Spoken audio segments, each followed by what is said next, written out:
Pirate Software is four things. He is a retard, he is a faggot, he is a liar, and he's a piece of shit. As a great man once said, a martyr to the sector, Coach Red Pill, who I'm sure that if he was around today would be giving his same refrain that he gave about Andy Worski and that Godwitson gave again about this guy. I think this arc is finally kind of coming to an end now, and the way you know it is the Clippers are here, guys. The Clippers are the Clippers are here. They're putting it all together. They're going through everything he's ever said and how none of it makes any sense, about how he fakes his voice, about how he like lies about his time at Blizzard and all this stuff. And it's just a classic example of how like someone like this can kind of just fly under the radar by being so boring and irrelevant. But then the minute they stick their dick in the hole, it gets sheared off by the wood chipper of the internet. So this isn't this guy's first rodeo, but it's the first time anyone's really paying attention to him. And I just wanted to cover basically his whole shit here in the thread, his whole history, so I can put it in a larger video with the whole stop killing games thing. For the whole story, because I think that is pretty much coming to an end now. It seems pretty clear that they have enough signatures, even if some of them are fake, which was a worry recently, that some of the signatures might be due to like a Discord gay op. And of course, the Discord people are saying, oh, we're just trying to help by having all these invalid signatures. Yeah, right, okay. I don't know. That comes across as, yet again, another like industry plant type activity. But they're like 400,000 over the thing now, so I think that even if that does come, there was like some kind of op there, it's gonna make it. And yeah, so like making an industry plant here. This is all the gay shit you have to do to be the perfect target, where you have nothing else to lose and you can get paid to say anything.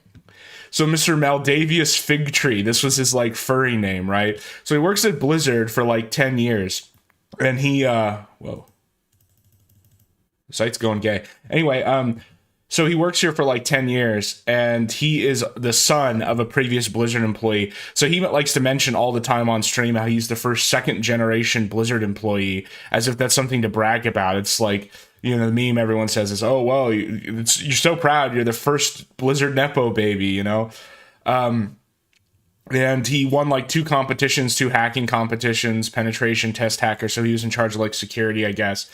One of the competitions, he was on a team, so, you know, maybe he got carried. And the reason why people, like, assume he got carried through a lot of this is he like, codes openly on stream. Now, I don't really know anything about coding, but a lot of people who do have commented on it. And he's basically like yandere dev tier, where he, like, always takes the most circuitous route to accomplish or do anything. He basically has no eye for, like, efficiency or expediency. Which again speaks to like a protected work environment that he was undoubtedly in. And so here we got his gross furry shit. So he's a ferret, I guess. That's his name, is Maldavius Figtree. He's a ferret. And of course he's a libertarian. I mean, who are they ever not libertarians? Hunt for news stories. So he basically was like active on Second Life, which is you know, Second Life, it's like a LARP game where everybody pretends like has a second life. Essentially, it's been running for forever. Some weird anthropological stuff in that game, because they've really like done a lot of work to try to recreate like an actual society and stuff in it in hilarious ways, because obviously the like push and pull pressures of a virtual world are not the same as, as the real ones. So that's how you get all these like open degenerate furries and shit. And so he's selling fursuits in the game, which is just great. Born 1987, his fursona is a ferret. Like, this is one thing if he was like 16 or something. If this was like, you know, Josh, he was just a little 15-year-old or, you know, whatever the LARP is. But it's all very, him talking about being drunk, more cringe. The real stuff about this that actually matters. Because here's the funny thing. Is, you know, it's easy to come in here and just be like, okay, this guy's gay and a furry, like, fuck him, right? But the thing is, he's so unlikable that, like, he's even rejected by his own community, like, even by the furries and by the gay people. Like every side of the angle, like, hates this guy, because as you'll see here, he basically, like, screwed a lot of people out of money, and then was also, like, hiring people, not paying them. You just got like mega cringe here. Raccoon Hijinks is his partner. Second Life birth date. Whoa, underage. Okay, so yeah, I guess he's like gay, but he has like but it's because his roommate is a woman who like identifies as a man. It's like some double reverse proxy shit. And we have furry swinger parties here. Let's see. Charging back an $800 donation, 192s after giving into a small indie studio results in situations like this. As someone scamming us out of our income, I will fight you to the ground and prepare you for making a single cent off our work. From what I've gathered, you've totally made up the part about him sleeping with you and his wife at the same time because he is not with his wife, so GG on that. So yeah, there's all these like crazy allegations here. Except he never did. Thor and I weren't together, and him and his wife divorced. So he's divorced.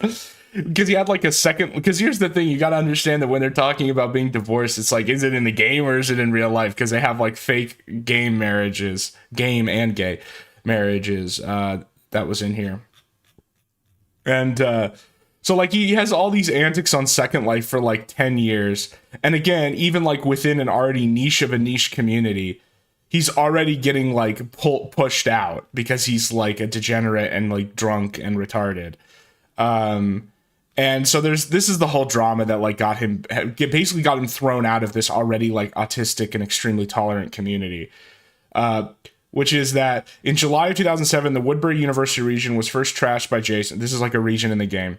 And then completely destroyed less than a week later by Linden Lab, the creators of Second Life itself. Linden Lab deleted the region and most of its users due to use as a headquarters for planning and executing grid raids. Patriotic Negras. According to anonymous commenters, the reason for his jihad against Woodbury University is because they kicked him off the project. So like this is just classic like Nepo baby shit where like he got the job from Blizzard because his dad is there. So it like teaches him this lesson that he has a right to be included in everything. And so then whenever any group like excises him, especially a niche of a group, he spurgs out. And you can kind of see this later with the stop killing games thing where he just presumes that he's like a luminary or like an authority on the topic. And the minute anyone pushes back, he like spurgs out. In 2008, the news broke that Jason secretly fired his employee Wingless Emoto while she was asleep. Jason held a suspiciously timed staff meeting on Friday morning. And the staff is, like I said, he's running this like Second Life merch store where they like make virtual fursuits in Second Life and sell them, right? And so he fires someone, it pisses them off, and basically what he was mad about was that their shit was earning too much money because it like operated on a commission model. There's all sorts of gay shit here, and there's all these messages where they fight about salary and about commission at point of sale. So basically, what it turns out here is that he like it says here, he tried to so he like blows up this place just for like excluding him. And after he fires someone, he tries to like get control, like admin control over it, and like get this university that costs a bunch of in-game money. He backstabs countless people, harassing them in real life, getting others to harass them outside Second Life until they drop out of existence. He conducts DDoS attacks and HTTP requests. He's kicked off the project because he's a crazy person. Says that like if they won't have him, that no one can. Like they can't exist anymore. Doesn't want people to be more successful than him, which commenter theorizes is the real reason why he fired them, which is what I just said. Basically, this employee making the stupid fursuits, he's mad that their like fursuits are selling more. He's gotten away with a lot of shit, while people who did less than him were punished more severely. The commentators claim that's because of his father and his status in Blizzard and Linden Labs, creators of Second Life.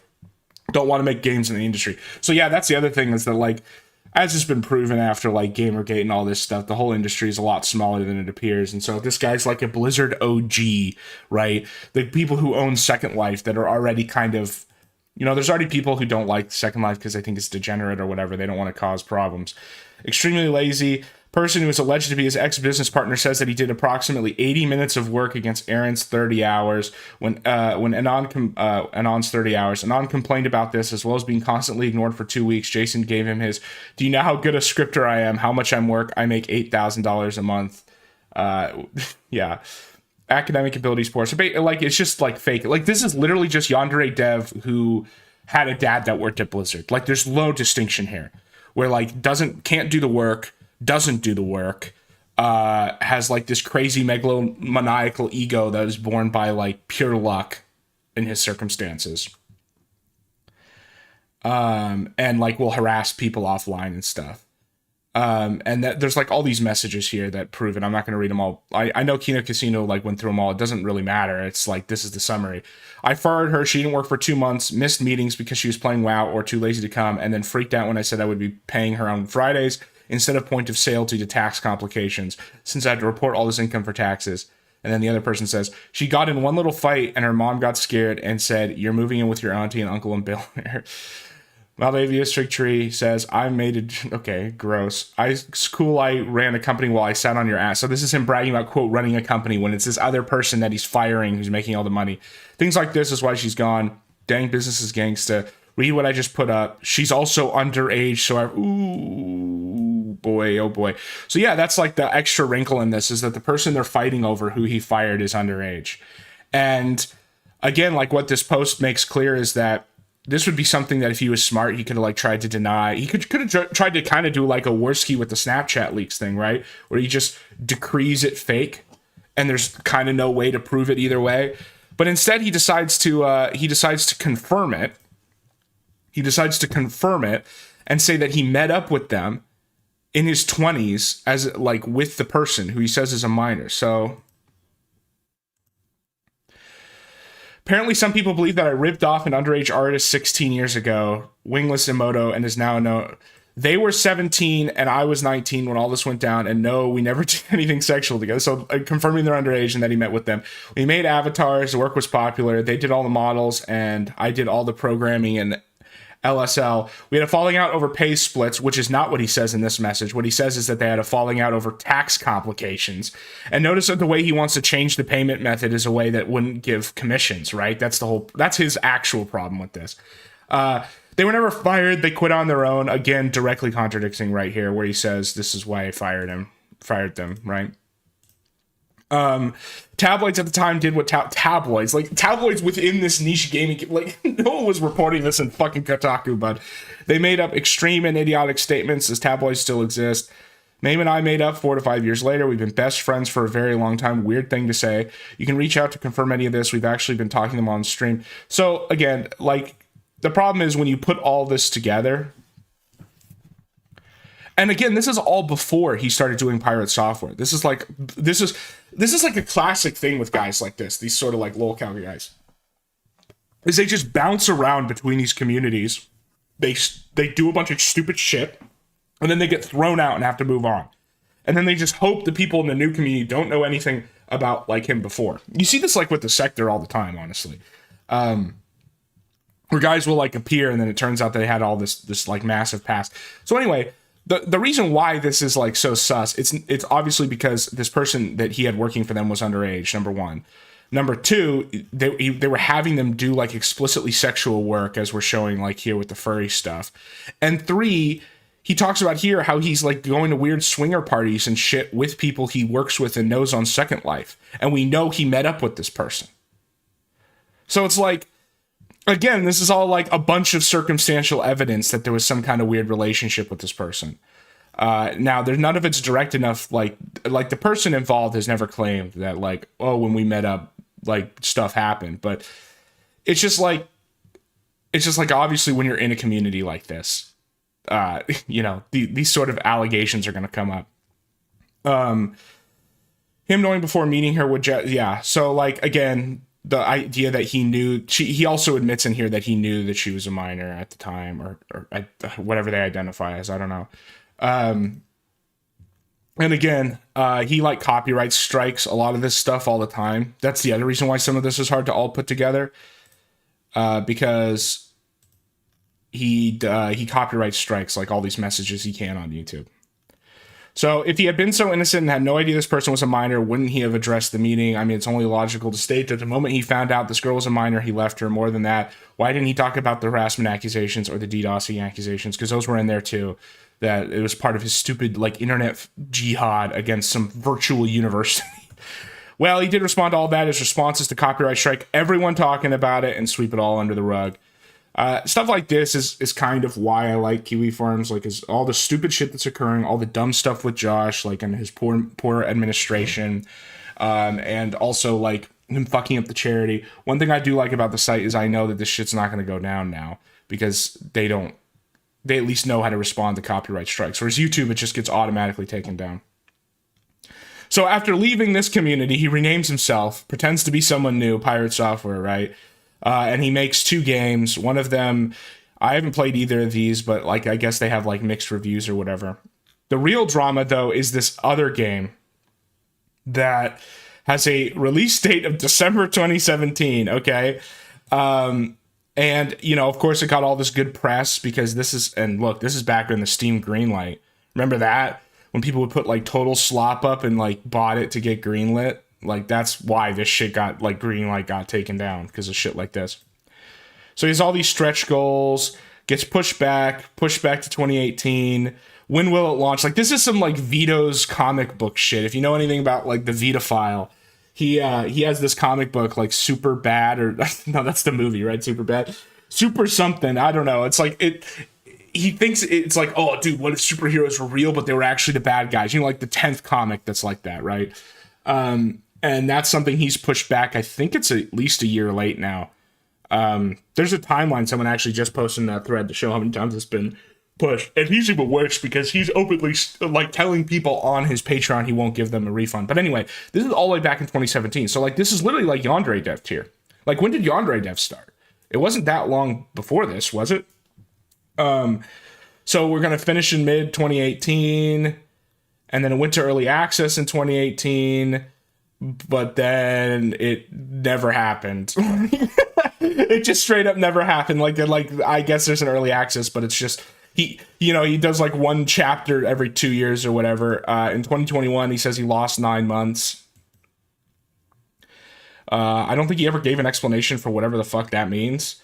It's because he got COVID, and of course you know that this is the sort of guy. The Pedos Project is super killer, that's what it's called. Yes, thank you.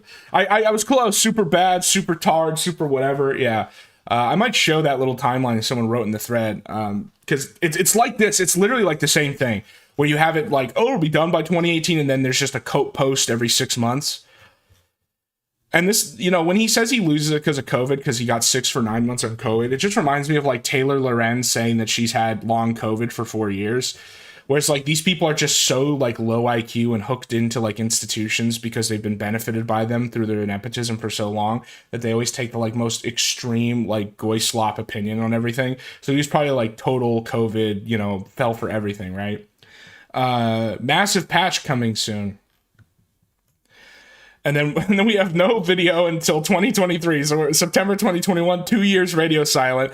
Then we get studio update 2023. They're finally going to do chapter 3. So this went into early access in December of 2028 or 2018. And we're still getting cope posts in 2023. You could have gotten a fucking degree. Piratesoftware could have gone back to college and learned how to code in the time that he like put this off. Then December comes around, he says he's still developing it. People are pissed off, understandably. And that's the other part of this, is that like part of all this is that he does this on stream. Like, a lot of his streams are sitting around supposedly coding and, quote, working on the project. But then if you go watch, again, I don't really know a lot about coding, but I've seen other people talk about it, and they like watch him do stuff, and it's just like it's just retarded. Like, it's lemming type stuff about why it's taking so long. And yeah, no one's buying it. Like, clown him. Like, what does he say here? What's the code? This last week, I went to Streamer Awards. Who cares? Completed in Block Wars. Who cares? Finalized the formation of our corporation. Who cares? Moderators. Who cares? Finished inspections on the new house. Who cares? Like, none of this is our problem. We can expand the ferret rescue. That's the other thing. Isn't it great when people whose entire identity is focused around the sexualization of animals get into animal care? That's just great, guys. It's not like there's 1,000 examples on Kiwi Farms itself of the way that usually goes. There's a lot going on currently, and despite it, I still managed to finish up the entire environment for the last area in Animus, most of which is done on stream. Perception is not real. Like, does he not see how this post makes him look worse? Because not only is he just telling all the stuff he's doing instead of doing a job that he's unironically 5 years late on, but if you're working on it every day, like a little 2D game like this, and it's still not made. Oh, look, is that a possum? Rip. It's complete lack of confidence. So yeah, and I mean, look at this. Like, this isn't this isn't Sega Genesis blast processing here, guys. Like, this is like your standard 2D indie game, right? And he has all this money and he works on it every day. It's not really a poem when you say you work on it every day, and it's been the length of a Juris Doctorate degree since it's supposed to have come out. Professional take on the gaming industry. All right, let's see what this clue. Oh, and it's required time exclusivity. And that's the other thing. That's the other reason why I think this guy's an industry plant, is because just like every bad take you could have about video games and like whether you own them or like bad practices in the industry, he's always on the wrong side of every issue. And it's like, well, no wonder, because like, think about what this guy's like experience with the industry is. It's getting a job getting a job because he's carried through 2 contests because his dad is royalty in the company he gets hired by. Then going and doing his own thing, hiring a bunch of people to do all the work, and then when they're better than you, blowing it up. That's Second Life. Then making a video game company where you make like a really simple game that you did no work on. You hired a bunch of people. He's talked about that. Okay, then making this game that's your actual game you want to make, and then being 10 years late, or 5 years, more than that. Yeah, like 5 years late on it. To him, like, there are no bad practices. This is all just like the whole thing exists for his amusement. I can't wait for Worski's. Well, that's going to be the trick. Will Piratesoftware finish his game before Worski? I mean, isn't that kind of asking like which will happen first? Like the Earth's water will boil, or like the asteroids in the asteroid belt will melt. It's a completely academic question, right? It's like, will Jesus come back before or after the waters boil on Earth? Honestly, if I'm gonna answer it honestly, this guy will probably finish his game first. It'll be shit and it won't really be finished, but he did get a bit of a head start. And the reason I say this is because Worski's game will never materialize, ever. Timed exclusivity is good for games. So, dude, shut the fuck up. Timed exclusivity is good for games. Yeah, it's good for the quote industry in the sense that it's good for the people doing the exclusive. Because that's the other thing he conflates. Because he was raised and always has been in the industry and had to back pat him and give him opportunities. He like conflates the industry with the average consumer, right? Oh shit, guys, I'm getting a call. I'm getting a call right now from Asmongold's agent. Hey there, Tony. You got a date for me for Asmongold? Hey, Jim. How's it going? Yeah, so, look. Here's the deal.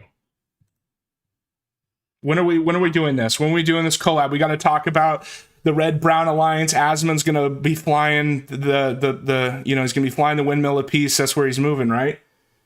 Yeah, a few things. So we've got a collab with Gypsy Crusader set up in Rumble. I think this is going to be good. Second thing, we're going to be bringing in Will Stansel. Okay, that would be a great alliance. I've heard of Will Stansel.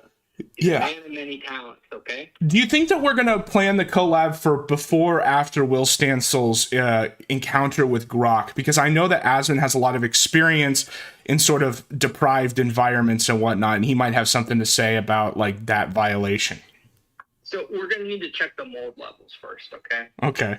Okay, you got the E-meter? You got the mold E-meter? So this is going to be at Asmon's place because, like, I was hoping we could kind of do it somewhere else because I don't know if I can survive his environment.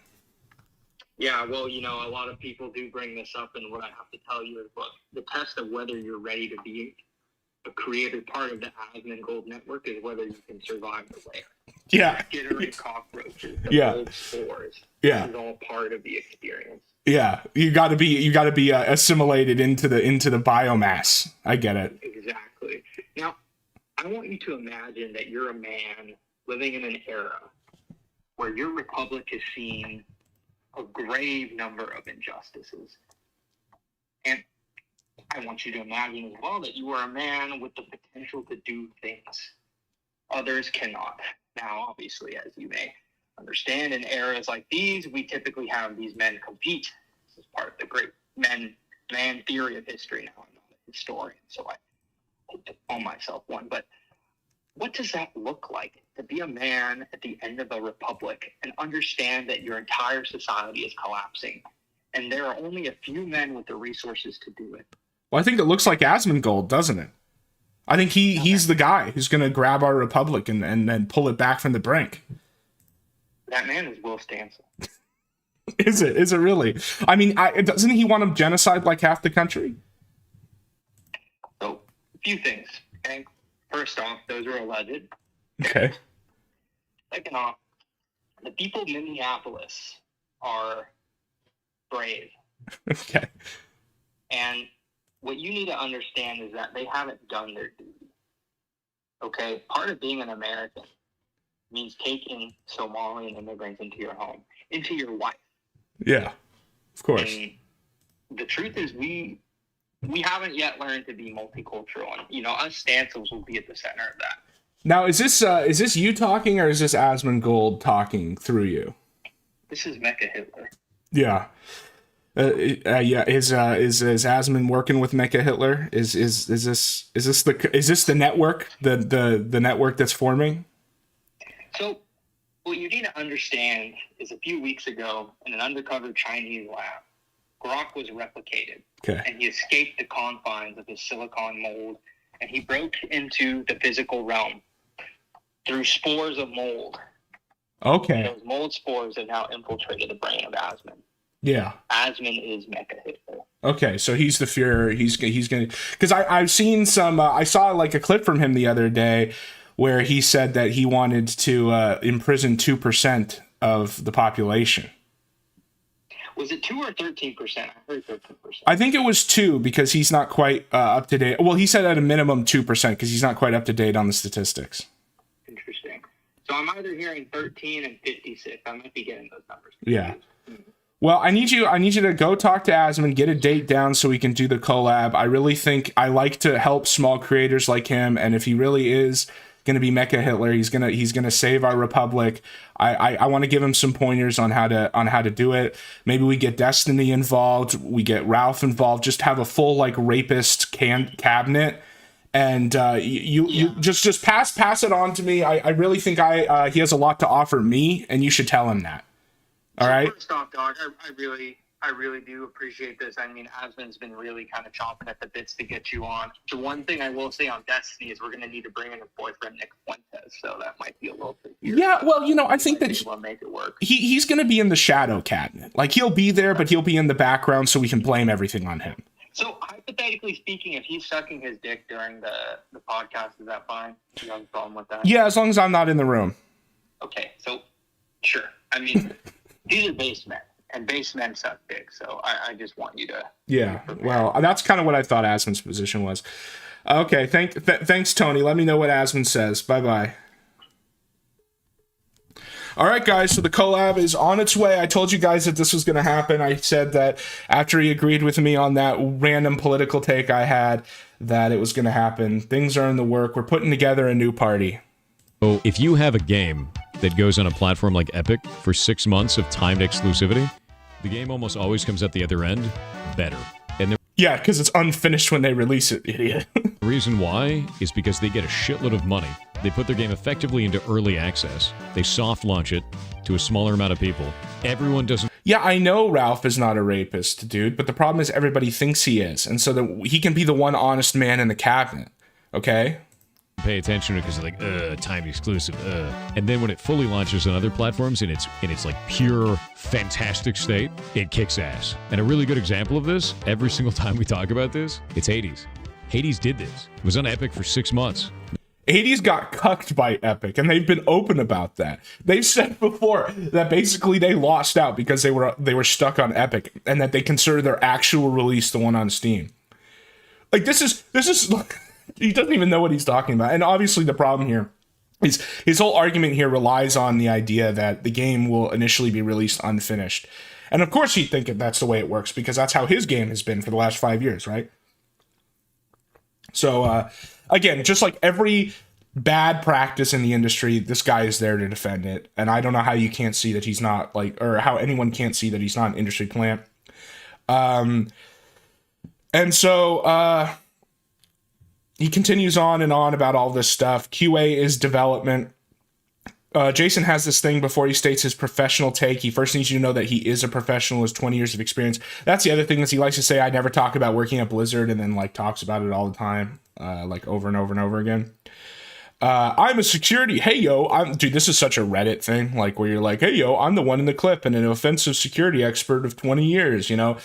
You always say that at the beginning. Whenever you see something like this, it's like, hey, yo, frontline doctor here. Hey, yo, paid Zogbot here. You know that the next thing you're about to read is going to be the dumbest fucking thing possible.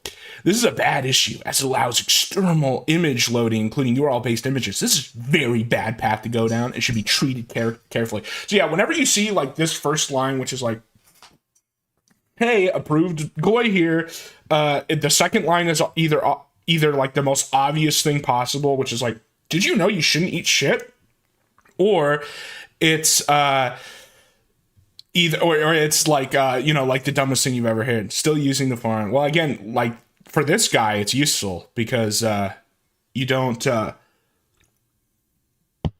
he copyright strikes all this information down everywhere else, so it is useful to see this.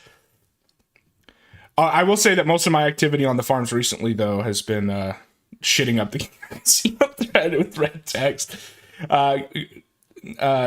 Null got so mad about that he decided to make all the text on it red as some sort of like point and then post it in it. He's like, I'm petty, I'm having a spurg out. It's like, okay, buddy. It's like the guy who shits his pants at the party and it's like, look, everybody, I'm shitting my pants. Don't you feel pwned? Yeah, dude, totally. You totally proved your point that the red text is annoying by making the entire thread red text and then it continued on like normal. So this is Yandere Dev, and this is Jay. So yeah, so this is them comparing the code here. I'm not an expert, so I can't really tell you anything about this. But so this is Yandere Dev code. This is his code. I guess it's like just as spaghetti. I mean, it looks pretty spaghetti. Explanation. So it appears a story. So it's like he just has like set stuff and triggers set to arbitrary numbers that don't make any sense. And if you're just taking this out of context, no, that's how the whole game is written. So, here we go. COVID stuff. Let's go. Okay. So this was his big excuse for why the game was delayed. Like no progress was made for 9 months, right? So, he's sick for 5 days. Then he has a cold that's sick for 5 days. Then sick for over a week. Then urgent care, diagnosed with pneumonia. And then didn't have COVID. Okay, so he was just lying before. Got it. All right, great. Way to tell us that. Misdiagnosed and actually had severe... Well, isn't pneumonia like a development of bronchitis? Isn't that the way it works? Is you get bronchitis, it turns into pneumonia? Because I had pneumonia once when it fucked up a whole football season for me. And it was because I had untreated bronchitis. So I think he's got it backwards here. But this does mean he was lying about COVID earlier. Negative on COVID. And I think at the end of this, he's going to blame COVID, right? Even though he says he's negative 3 times. Oh, he streamed every day he was sick. Hey, as during most of 2020, I had to stop development due. Yeah, exactly. So he just like rewrites the whole story because COVID is sexy now. Never mentioned anything about being sick for COVID, and yeah, all right, whatever.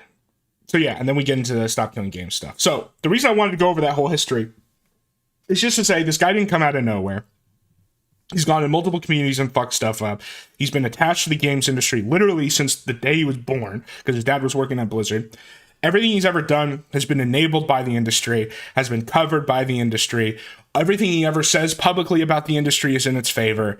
And then suddenly this big petition comes out that maybe potentially could be somewhat inconvenient for the video game industry. And he just goes full like bad faith sabotage.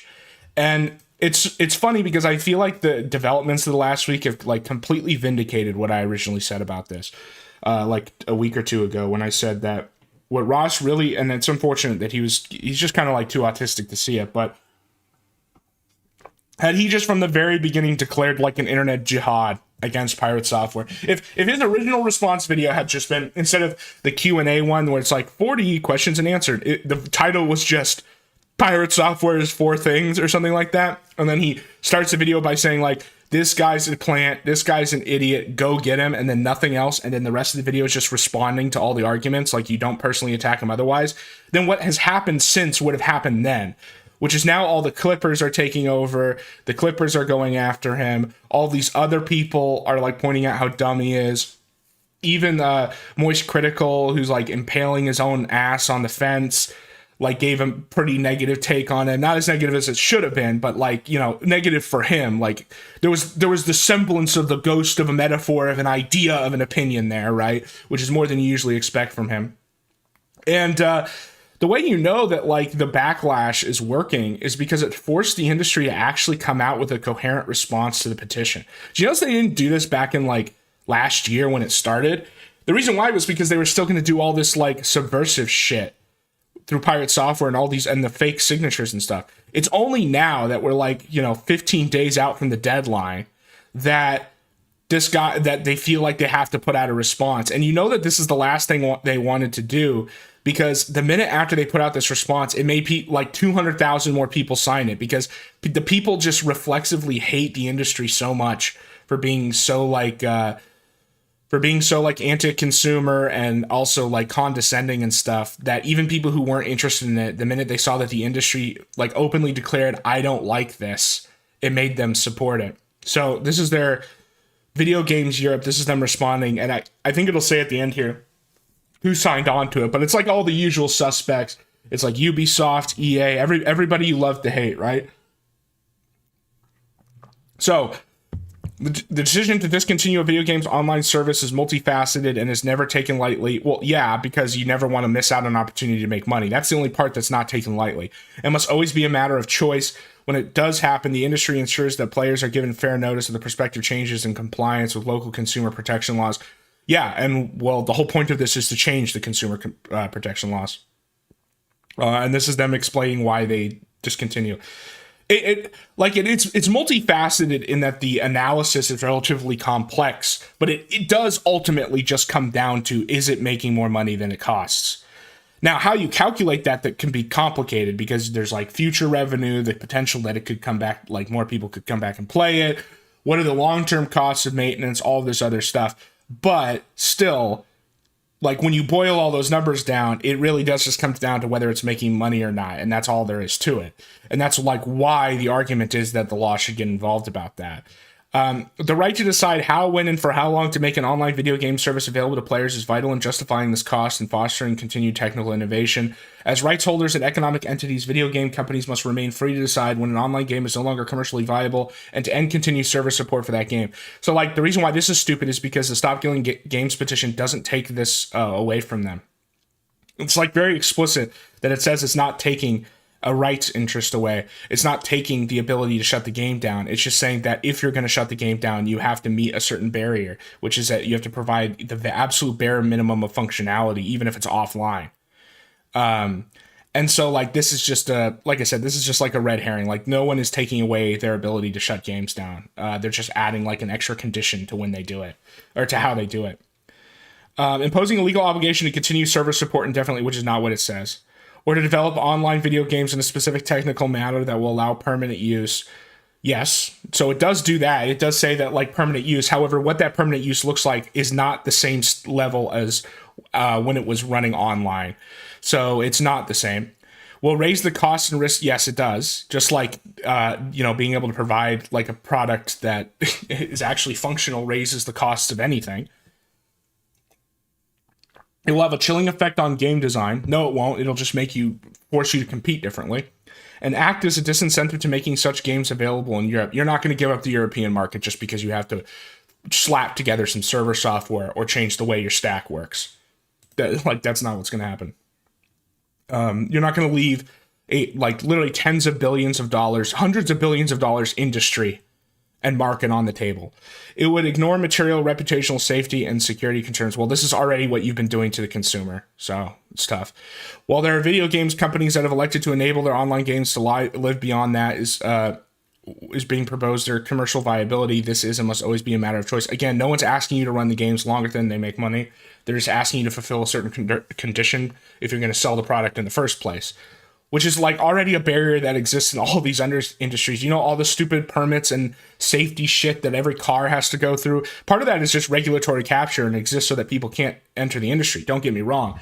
But also, like, you have to, those are all conditions they have to fulfill before they even sell the product.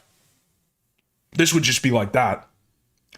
The consumer does not, all video games, whether digital or physical copies, are licensed. Well, again, do you really want to fight the license battle in court? Because I don't know if it's going to go your way, industry. Because there's a fundamental contradiction at the heart of like video game licenses that everybody is sort of just like not addressed in court because it doesn't make sense. If it's a perpetual license, then why are you able to copy it? Why are you able to do all these other things you can't usually do with a license? And that's already been established by law in like the Betamax cases. And if it's ownership, well, then it has all these other things. These clear intellectual property rights underpin the entire market. None of the petition has nothing to do with IP. There's no legal uncertainty about the status quo. Yes, there is. There's massive legal uncertainty. That's what I just brought up about like the sort of strategic ambiguity over the license issue.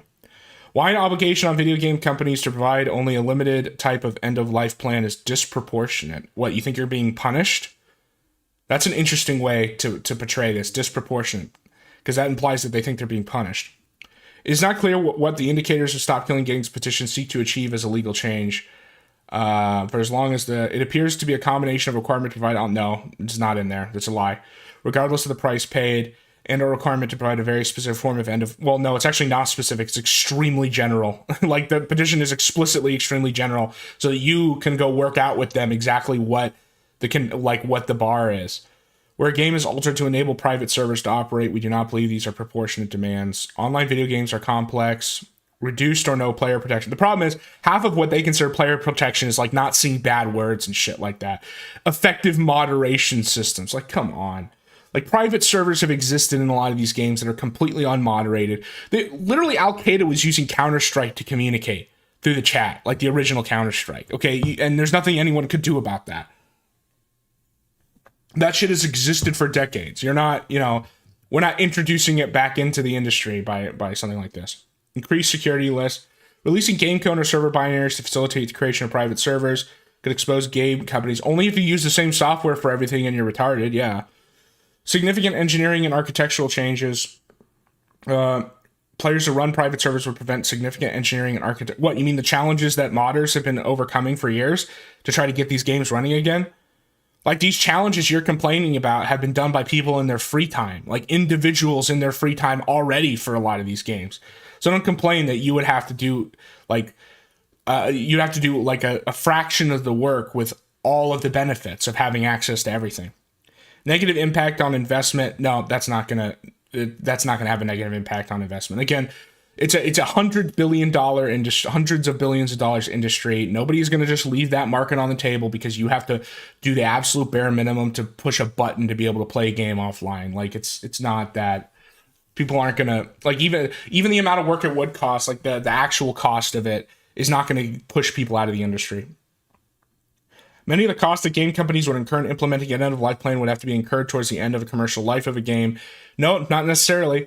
If you begin developing the game with these rules in mind, which is what Stop Killing Games proposes, it doesn't propose retroactive enforcement, then it actually reduces the cost long-term because it changes the entire paradigm about the way you design these things, and so that it becomes a new regular. Reputational harm, allowing players to run private servers with online interaction possibility could result in players using those games in ways that don't align with the game company's brand values. So what? Again, Al-Qaeda was using Counter-Strike to talk to each other in 1999. No one associates Valve with fucking Al-Qaeda. I'm sorry that people who disagree vaguely with your stupid corpo bullshit like brand values are going to use their game. They're already using their game and talking about this stuff and getting around your moderation using code and stuff, like using like code words and memes and things. This is a total joke. I would not have even included this. This just makes you look totally out of touch. Erosion of IP, mandating game companies to keep their online games operable post-official support would undermine their rights. Why? And deciding how their intellectual property is utilized. Well, you've already offered it as a product that you're supposedly selling. So this is just further utilization in the same category as that. There's a vital interest in maintaining effective copyright protection, including protection against circumvention of technologies that control access. To software such as circumvention is undertaken. Again, people already pirate all your games. That's like the alternative, right? Competition from community-supported version. Yeah, mad. Such requirement could lead to, well, not only that, but community-supported versions are only going to be competing with you after you've EOL'd. So they're not really competing with you. If you've decided to kill the game and release the bare minimum skeleton to be able to do, you know, any amount of its functionality offline, then no, they're no longer competing with you. Allowing consumers to create or run modified copies of online games necessitate, they already do. So again, this is something that already exists. Game companies either license additional rights. No, you won't. Again, I thought everything was status quo, was completely understood. What happened to, there's no legal uncertainty about the status quo of video games. Apparently there is, because this whole issue that you're saying that breaks that status quo already exists. People already mod MMOs and shit. Yeah, exactly. Osama bin Laden loved Final Fantasy VII. I guess Squeenix did 9/11. Yeah, basically, that's what they're saying here. Game companies often utilize third-party software in the game or prohibiting sub-licensing to players, thereby hindering the modification and patching of games for private servers. In particular, this could jeopardize and infringe the copyright of musical works. Now, that is an issue. And honestly, what you would do with that is just take all copyrighted music out for the EOL version of the game. I mean, it sucks, but if that's the compromise, like, I think that people would be willing to make that compromise. Games depend on third-party services, such as platforms on which the game is offered to the consumer. Releasing the code, well, yeah, because you guys have created this entire infrastructure scheme where you have all these stupid, like, you know, marketplaces and stuff. So that's like your own fault. All that's going to do is just change the way you distribute the games, which has already changed before and would probably change for the better. And again, this is why saying that the costs are going to be incurred towards the end is a lie, because once you know that this is the law and this is the way things are going, you're going to implement that as part of your, like, development process from the very beginning of, like, the development of the game, not at the end. You're not going to suddenly scramble at the end for something that's law. Just like how they don't for other rules that already exist. All the above would affect compliance with PEGI ratings. No, it's not. No, it's not. And the way I know it's not is because the PEGI ratings aren't affected by games that already allow private servers. Never forget Osama bin Bribe did Gamergate. I will not have you slander Brian. Brian's a righteous warrior who, I'll just say this, if Brian had been on that plane, things would have gone different. Notwithstanding the applicable licensing structure, all video games offered to players in the EU are subject to consumer. Yeah, and this is what, like, is a proposal. I love how they're bringing up the importance of consumer protection laws, which that is exactly what is being proposed here. What, you don't think the laws are allowed to change? Players must be given reasonable prior notice before termination. This is just summing up the law as it already exists. The Unfair Terms Directive prevents game companies from imposing terms on consumers that significantly impact. Well, that's the argument, is that that's what is happening right now. And because of this stupid, vague, Unfair Terms Directive that is beholden to, like, 2 80-year-old judges who are probably, like, literal nihilists, it doesn't matter. Obviously, like, the legislative intent has to be clarified by a statute. That's, like, how government works. Video game companies are committed to... No, you're not. No, you're not, and it's proof that you're not. This isn't even an argument. You can't even say this. Like, there's a plethora of proof. Ross has already pointed it out in all of his videos. So it's like, it's not even, I don't even know how you can say that, or why you would say that. So again, this feels like a desperation move. This feels like all of the stupid subversive ops have failed. The Piratesoftware op, the fake signatures ops, and now the, like, last thing that they can do is put out their argument. And again, look at the result is, I already supported it. They don't have to sell it even harder. Like, there are people who did nothing to do with this, didn't understand it, whatever. And the minute they hear games companies you hate don't want you to sign this, like this one quick trick, right? They all sign it. Hope you're having a lovely day. I'm starting to feel a little bit. So Louis Rossmann's been making these videos. He has like a couple of these.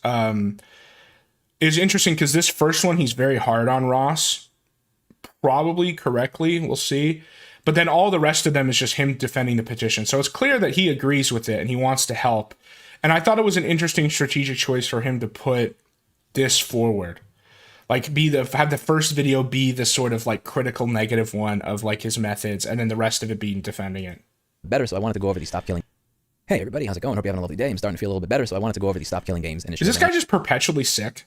I feel like he's always getting over a cold. also wanted to go over some of the thoughts that I had about the entire thing. I'm going to be going over a number of different things in this video. To get the important stuff out of the way in the beginning, number one, the Stop Killing Games initiative is an initiative that goes over the fact that when you buy games nowadays, there are games that you buy, and they're not like the games that I bought when I was a kid, where I could just load them into my console on my PC and I could play them 25 years later. These are games where I don't think that this should be worded like that. This is kind of like scribbling something on a napkin. This does not mean that what is written here is going to become a law. It simply means that if this gets a million signatures, that people in the EU that actually have the power to make things into laws will look at that napkin rather than discard the napkin. The second thing is, yes, I get it. I sound a little bit like RK Jr. when I'm sick. You're not the first person to point it out. Just go away. I know. I don't hate vaccines. I just intensely dislike them. Person at the fucking 7-Eleven down the road asked me to do it. Mention it. Say why it's really important. Throw Thor at Piratesoftware under a bus.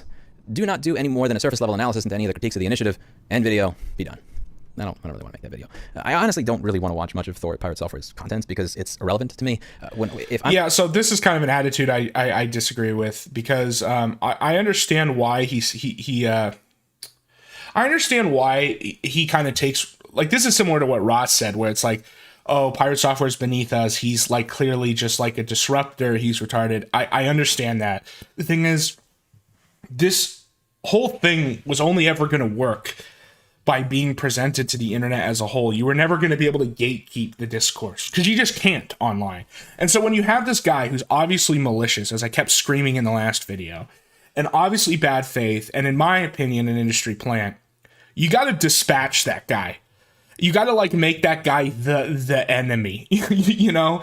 And that doesn't need to come from Lewis. It doesn't need to come from Ross. Like I said, what I think that he should have done, Ross, is in the initial response video he made like a year ago, that didn't even mention Piratesoftware, was very clearly like a response video.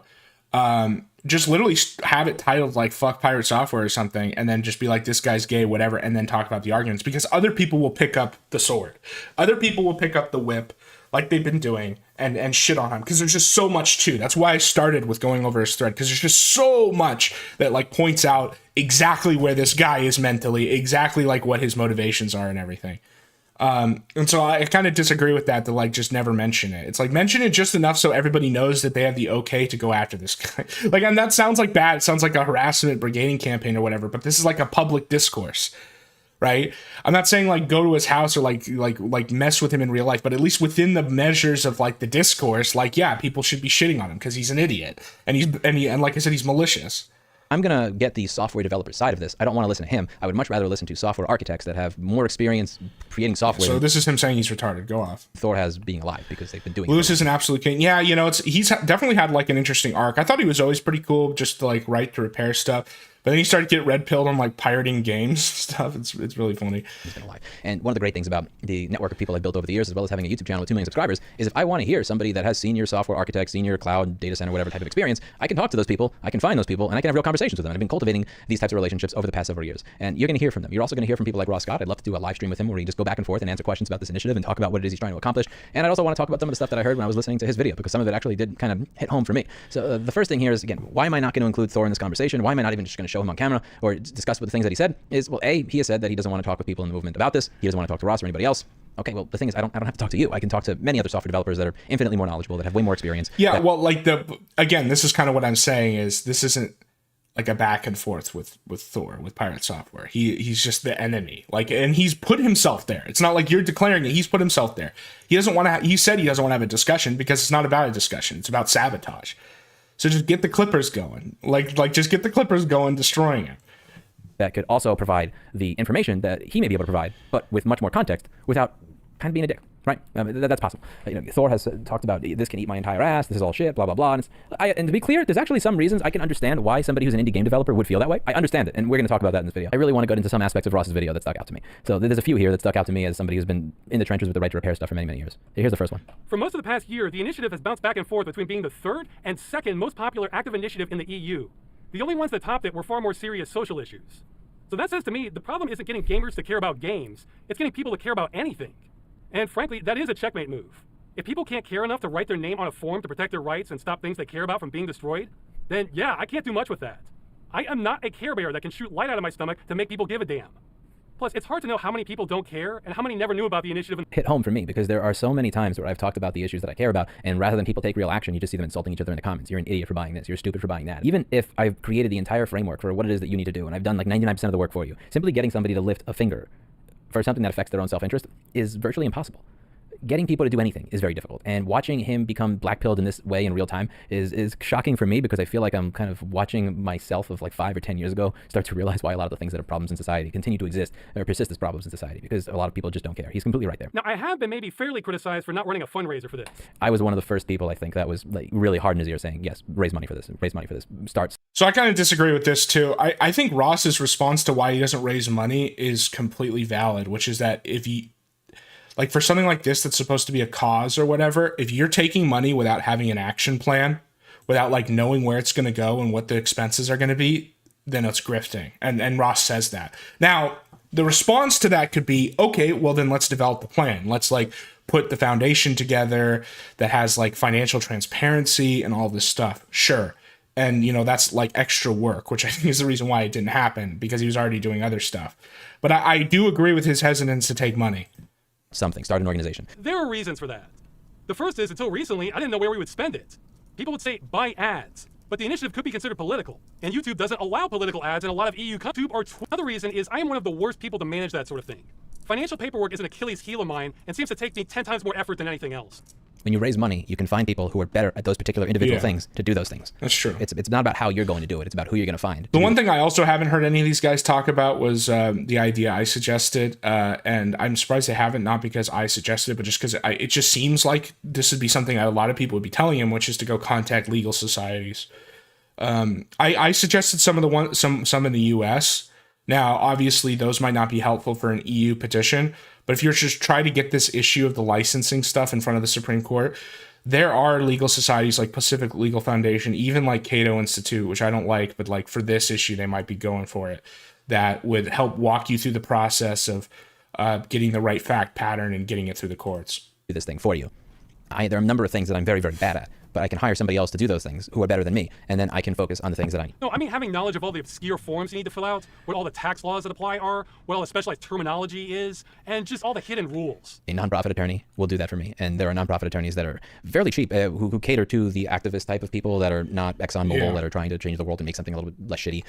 And you can find them. It's just, you got to find them. Yeah, this is the legal society stuff I was talking about. This is going to become very somewhat critical, but for a reason, at a point. It was a third of our funding then, business crap like that. So the thought of me putting together a fundraiser for what might be considered a political fund that needs to adhere to laws in multiple countries, and if I make a mistake, that could be considered a crime? Oh, no. That's like asking somebody with severe dyslexia to write a book report on war and peace. I am the wrong person for that job. But I've still been trying, to the best of my ability anyway. I didn't discover this until late in the process, that even though general ads were out, sponsored messages were still an option for some countries. And some mysterious benefactors... Earlier, but one of the things that was one of the most popular comments is taking money with no plan is a grift. That was what he said. And make a plan. Rise to the occasion. Yeah, okay. I thought I was going to disagree with him more here. I thought he was going to be a lot more unilateral in his criticism, but because I agree with taking money without a plan is grift. So yeah, make a plan. After that, no, I'm done. In fact, I think some people might be surprised just how done I am after July. It's not that I will have changed my mind on game destruction, it's just that there's nothing left after that.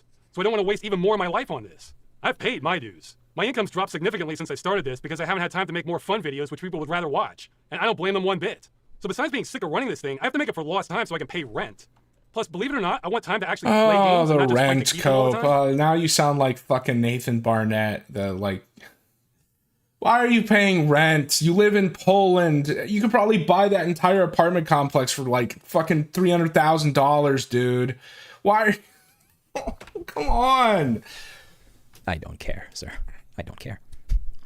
And here's the thing. Life is not fair. There we go. Get him. Nobody else rose to try and do this until you did. And once you did, you became the figurehead of a movement. Whether or not you like it, until that torch is passed on to somebody else, you are the best person to organize. This is before I just get into all the feelings that I have when I listen to this, I want to talk about a project that this kid came up with. He reached out to me with it a few months ago, and it's called LRM, Lewis Rossmann Molding. You have LLM, Large Language Model. This was his machine learning project for an honors computer science thing. Lewis Rossmann Molding. And the way it works is it takes a snapshot from every single one of my 3,000 plus videos over the past 13 years. It finds the snapshot in that video where I'm looking at the camera at a very specific angle. It then creates a flipbook of them, and then it tries to figure out at which point in time was I balding the fastest. So which period of time over the past 13 years was I losing my hair the fastest. And he actually was able to plot this thing, right? Okay, wait a minute. Is this the real Kino? Is this the real Kino, the Lewis Rossmann balding? It's kind of funny that he brings this up openly. hold on, maybe drop this stop killing game shit. This is what we got to do. The point of the matter is I was able to look at his little graph and see at which point was I losing most of my hair. And one of the things that I found interesting about this is you can almost kind of directly plot it with me becoming more serious about the things that I talk about on the channel, with me not just talking about right to repair, but then deciding I'm going to travel the country. What did I tell you guys? I told you guys that balding is a direct result of your mental state and character. And so the minute he gets like more involved in fighting, like the fight right to repair and maybe being in contact with evil to fight it or whatever, he losing his hair. This is confirming my theory, guys. I'm going to take my camera and I'm going to make it a more serious issue, and I'm going to try and talk to news outlets about this on a regular basis. And I'm going to try to raise money, and this billionaire gave me $1 million, but that's to an organization that I can't lobby from. So let me try to raise $1 million myself for my audience. And oh wait, I'm not allowed to. Oh, if I want to do a ballot initiative, I have to raise it to a ballot committee.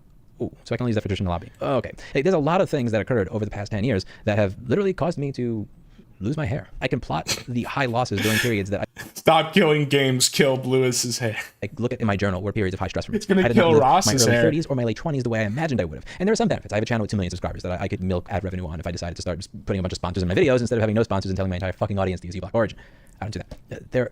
But the point is, there's a reason that I do the things that I do. There are many times that I felt, what the fuck am I doing? I should give up on everything that I'm trying here. I'm sick of it. I'm sick of the stress. I'm sick of the aggravation. I'm sick of the reputational harm and damage from people that I thought would be happy that I was helping them. And when I read that email from somebody saying, my mother got a replacement wheelchair with multiple sclerosis in 1 fucking day when it would have taken 3 to 6 months otherwise, thank you, I learned something. When you have the means, you have the responsibility. You have the means, you have the responsibility. I don't care that you think you're done. I don't care that you've lost income on this and you've had to think about it and you've had to do things that you're bad at. That's a part of life. We are going to continuously improve. So I disagree with him that Ross has some responsibility. I don't think he has a responsibility, but I do agree with him that if he wants to do this, if he really does care about it, he's got to suck it up and make a plan, and then that would justify him making money or taking money. And I do hope that he gets help. He doesn't go the Josh route where you just only have one other guy in your ear, Harden, and then just make it all about you. He really does need help because, Ross, you've been on YouTube for 15 years. You've got some viral videos. If you're still renting in Poland, you don't know how money works, man. Like, get someone to do that. And grow every single day. That's what we're supposed to do. And taking on a burden of a responsibility that if we do what we're supposed to do properly, will help other people.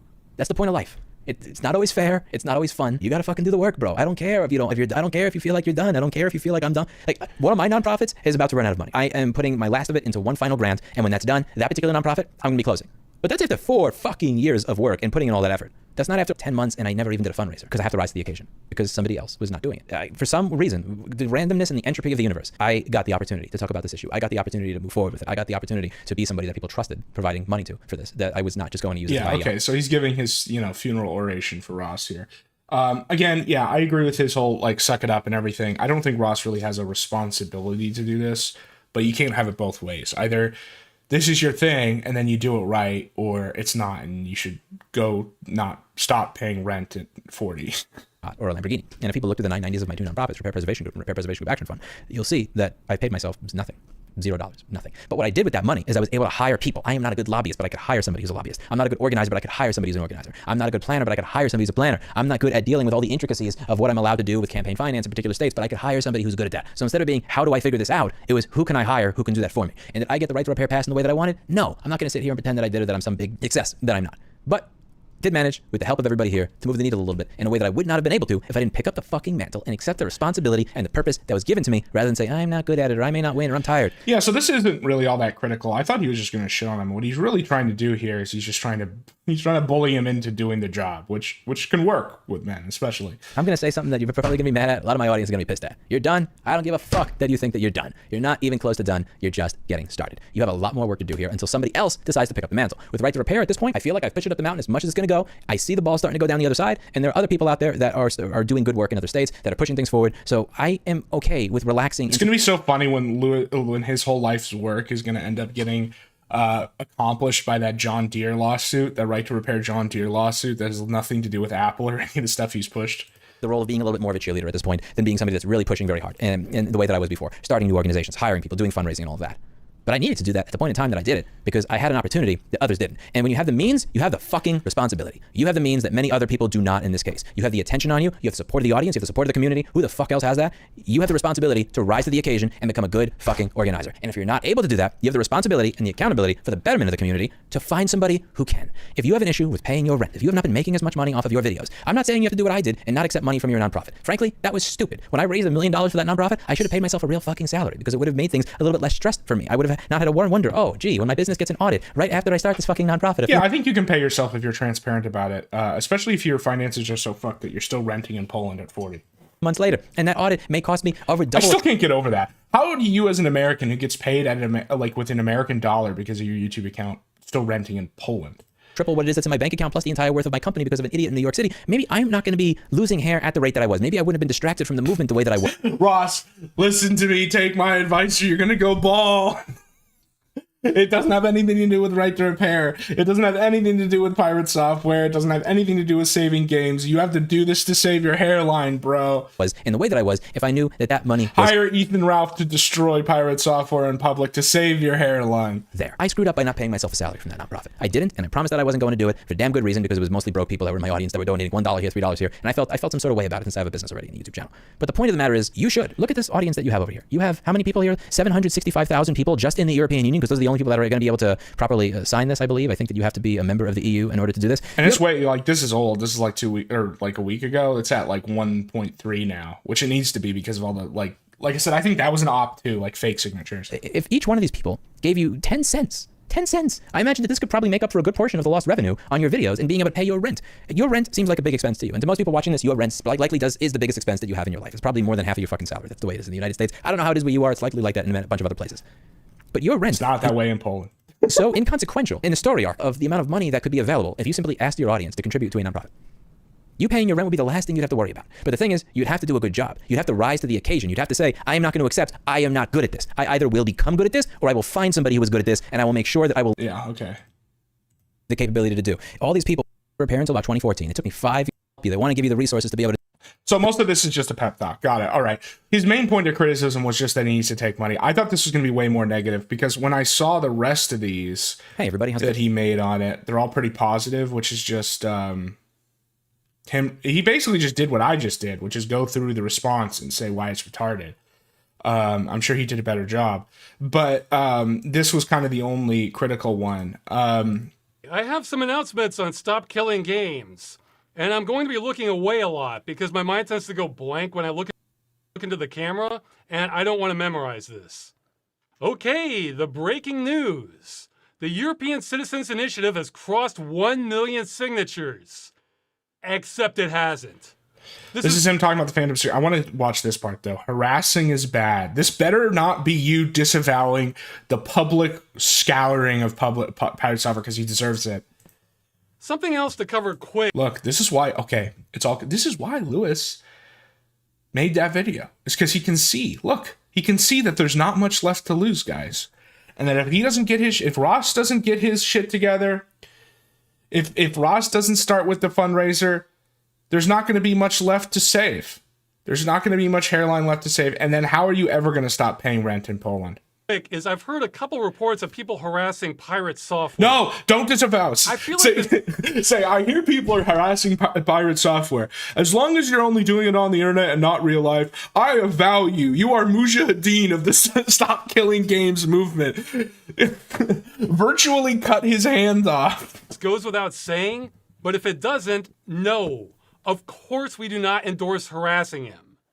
I mean, I said in my response video, I wished him no ill will, and I meant that. Which is gay. You should. Why? He is evil. He is evil. He is being paid to ruin your movement. You should have ill will. It is normal for you to have ill will towards him for that. They tend to be less inclined to foment some sort of revenge, and I'm taking on enough heat already without adding to the pile. I mean, I'm getting some crazies heading my way too, though I can believe it's not as many. I also pointed out last time, whatever damage Thor did to the campaign has been neutralized, so whatever happens is not on him anymore. I'll also say, I don't know what the hell everyone is up to either. Yeah, but that's why you can't like disavow like the response to him, because Thor is not going to be the last guy. Okay, go talk to Lewis, because he's had to argue with these industry plants in real life at like town hall meetings and all shit.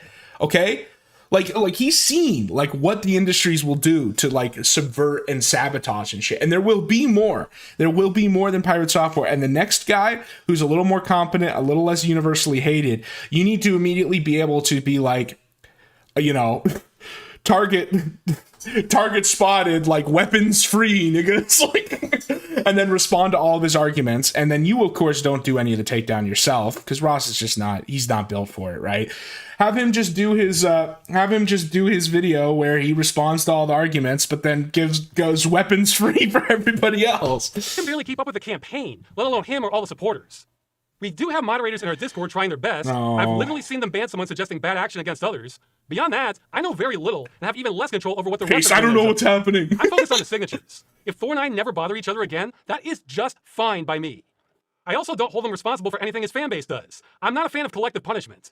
And on the flip side, Stop Killing Games is a populist movement. That's the very definition of messy. Yeah, well, that's why. Like this is why I'm like saying stuff like this is just pointless, because this is a battle. This is like a battle over an amorphous psychic like mass of people, like a gestalt, right? And so you need to like identify the enemy and then deploy. Especially like, and the reason I don't feel bad about like people shitting on Piratesoftware is because again, he's like straight up an industry plant. He is a combatant in this like thing. He's malicious. He's not trying to understand anything. He's like presented himself as just enemy. Control the weather. Oh, and speaking of barely keeping up, I've been having to play triage on emails and messages and prioritize the ones most critical for the campaign. Yeah, okay. Oh, whoa, dude. Whoa, hold on. Crazy, guys. Did he just say he triaged emails? Does anyone remember the Yandere dev video? This was like fucking 7 years ago. Where he said the reason why the game was 10 years late was because he gets too many emails. Let me see if I can find this. Yeah, Weird Al did let himself go, unfortunately. At least Ross isn't a high elf, though. Weird Al is. Although Weird Al is pretty funny. I know it's cringe, but I think he's funny. Where is it? Yandere Dev emails. Yeah, so Yandere Dev made, like, this is like 7 years ago, where he made like a video where he says that the reason why he can't make the game is because he gets too many emails. He's like, I get too many emails and I have to answer every email. And then Ross immediately is just like, we have to triage the emails. So a lot of you are going to get a delayed response. Yeah, I'm going to come to your house and steal your ferrets, Piratesoftware. What you going to do, bish? But I should mostly catch up, eventually. Okay, the final announcement. The UK government petition. He's just Slavic. What, Weird Al? Dude, Weird Al is definitely a high elf. There's no way Weird Al is not a high elf, dude. Come on. I mean, Ross, I know it's not. Ross is just Ross. has cleared 100,000 signatures. And I suspect these signatures are more. All right, so yeah, that's all. Just that part. I have a development on the Stop Killing Games campaign. Hello, I have a development on the 1 million signatures. There was a previous initiative that had 250. So keep signing. That's the first thing. Yeah. Second, for anyone who doubts how powerful this initiative can be, again, this is what I meant by that. They must have been desperate to put out the statement, because just putting out the statement sends so many messages. Not only does it mobilize people who hate the industry, but it indicates, oh shit, this might actually be able to do something. We now have a lobbying group issuing a statement about us. Do you think if we had no chance of changing things, we would have lobbyists coming out against us? Well, a big one is Video Games Europe. Best I can tell, this is essentially the voice of the industry. So of course they're going to be against any proposal we make, because they're ideologically opposed to us being able to retain our games. I really can't emphasize that enough. Even if every developer in the world was for our proposal, the industry would still be against it. Because it's not developers who make most of the big decisions. It's shareholders and companies worth billions. So with that in mind, let's go through this statement quick by our opposition here. We appreciate the passion of our community. However, the decision to discontinue online services is multifaceted, never taken lightly, and must be an option for companies when an online experience is no longer commercially viable. Well, I have great news for you, Video Games Europe. We are in no way seeking to Yeah, so he's just going to say all the stuff I did, just probably better, right? But yeah, again, he's just totally right, them responding. So this seems to be all going in the right direction. I'm happy to hear it. I'm happy. And you know what? The funny thing is, even after Stop Killing Games has moved on to like more serious questions, when Ross is sitting in a room with 30 lawyers and, you know, hopefully if he's smart, he's not the guy who does the negotiations. Because again, you know, Ross has his strengths and weaknesses. I really don't want him to be the guy in the room who does. He can be in the room, but he should just be sitting there smiling and let the lawyers negotiate with the industry. Because he's just too good faith. He's just too he'll think that the people sitting across the table are like people, and they're not. They're just hired they're hired rhetorical mercenaries who will try to wring everything out of you. And so I feel like if Ross is the one who actually takes the forward on the negotiations over how this actually ends up going, he's gonna get sheared. Okay, so hopefully he's just there as a representative. He sits there with his silly smile and then lets the lawyers talk to him. But once that's moved on and is the bigger and better things, and they're talking to important people, the Piratesoftware saga will not have ended. Because, like I said, the Clippers are coming for this guy. They're already making clips like this.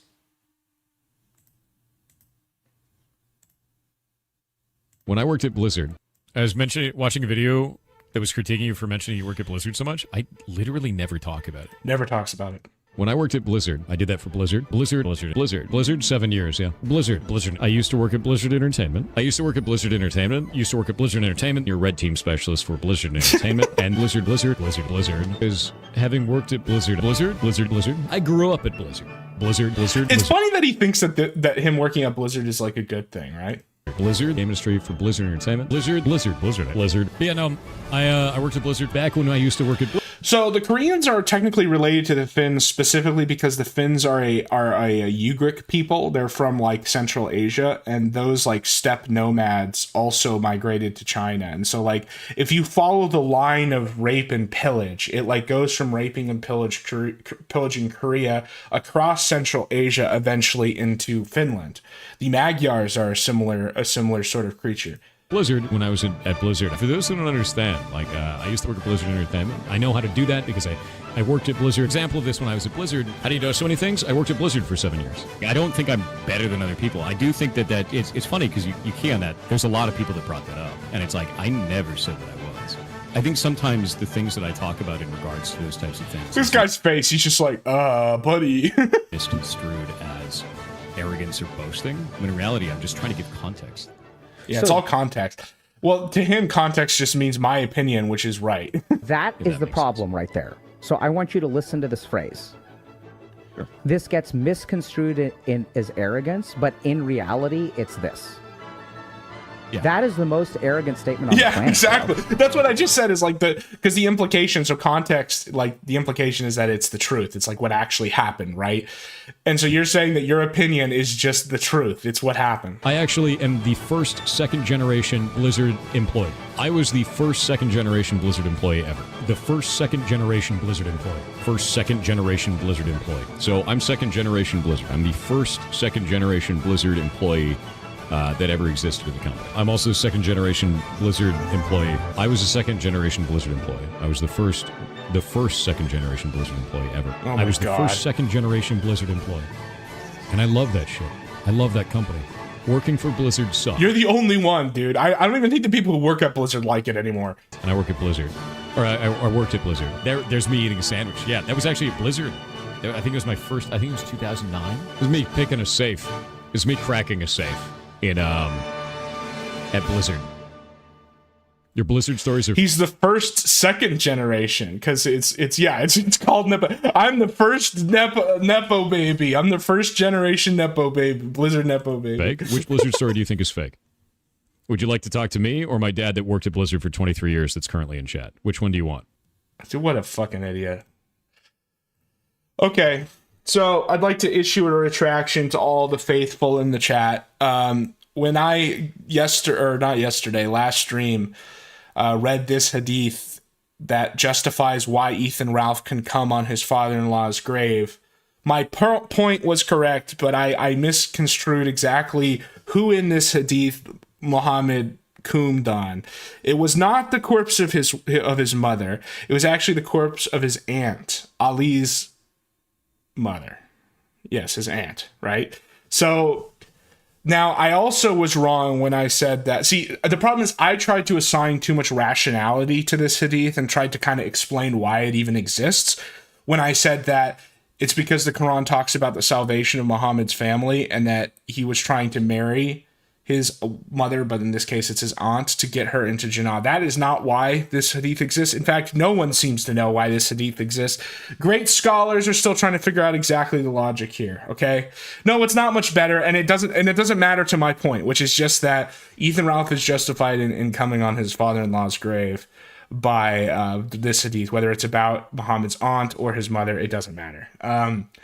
And also, my theory for why this exists is not true. In fact, there doesn't seem to be a rational explanation. Greater luminaries than me have debated it. Okay, so that moves us on to the hadith of the day for today, though. So today we're going to talk about whether gay sex is in heaven. And the reason why this is a debate is because, like, the Muslim conception of heaven is not like the Christian one. So, like, Christianity, heaven is being one with God. And there is a, like, universal good and there's universal evil. And they're, like, defined by their orientation to and away from God. But in Islam, that's not what heaven is. Because, basically, there's nothing that's ontologically right or wrong. It's just there's things that Allah forbids in this life because this life is a test. And then there are things that are allowed in Jannah because Jannah is associated with pleasure. It's very it's very Gnostic. So like the material world is evil and pleasure in the material world is evil. And if you can pass the test of not doing the things that Allah forbids, when you go to Jannah, you're rewarded by doing anything that's pleasurable. And the way you know this is because there's other hadiths about how like drinking is allowed. Like you can drink in Jannah because it's pleasurable, even though obviously Muslims aren't allowed to drink. And so you can't really say that anything that's enjoyable is not in Jannah because that is the whole point of their heaven. Is it's just rewarding you with pleasure. There's no idea of like theosis or communion with God, obviously, because that would be shirk, right? And this is why like some of the little aspects of the theology between Christianity and Islam seem not super important, but then when you take them to their logical conclusion, they create like entirely different value propositions about why you're following God. Like the mere idea of like the oneness of God and like being unable to commune with him necessarily creates a heaven that is only oriented towards pleasure. So Ibn Aqil al-Hanbali, which is like the Hanbali school, I assume, right? Which is like what the Wahhabists are. There arose an issue between Abu Ali ibn al-Walid al-Mutazali and Abu Yusuf al-Qazwini regarding the permissibility of sex with boys in Jannah. Ibn al-Walid said it is not prohibited for this to be part of all the delights of Jannah, as there is no longer any source of corruption. For if one is prohibited from it in this world, as it cuts off posterity and gives occasion to harm, this is absence in Jannah. So basically the idea is that anything that would be bad about something that's pleasurable can't be in Jannah. So as long as it's pleasurable, all the bad aspects will not be in heaven, and so then you can do it. This is why fermented drink is permitted, since there is no drunkenness in it, nor excessive revelry, no loss of good sense. Therefore, finding delight in it, sex with boys is not prohibited. But Abu Yusuf said the tendency towards males is a physical defect and is repugnant in it of itself, since it is a location that was not created for intercourse. For this reason, it is not lawfully permitted, as opposed to fermented drink, since it is where feces come out, and Jannah is far above physical infirmities. But Ibn Walid said, physical infirmity is defilement by harmful things. If there is no harm, nothing remains but to simply find delight. Avicenna was a real one? Yeah, true. Yeah, no, Rumi was a real one. Some of his poetry is actually really good. And, you know, Averroes and stuff, there's some influence there. So yeah, basically, like I said, what this means is that while having sex with little boys is not allowed on earth, it's only not allowed because Allah has forbidden it. It's not because it's necessarily evil. And that in Jannah, when all the bad aspects of it are taken away, because it's pleasurable, they seem to think it's pleasurable, which, you know, that's kind of sus, right? It's allowed there. So anytime you're talking to a Muslim, ask them whether they're going to partake in this one of the many pleasures of heaven.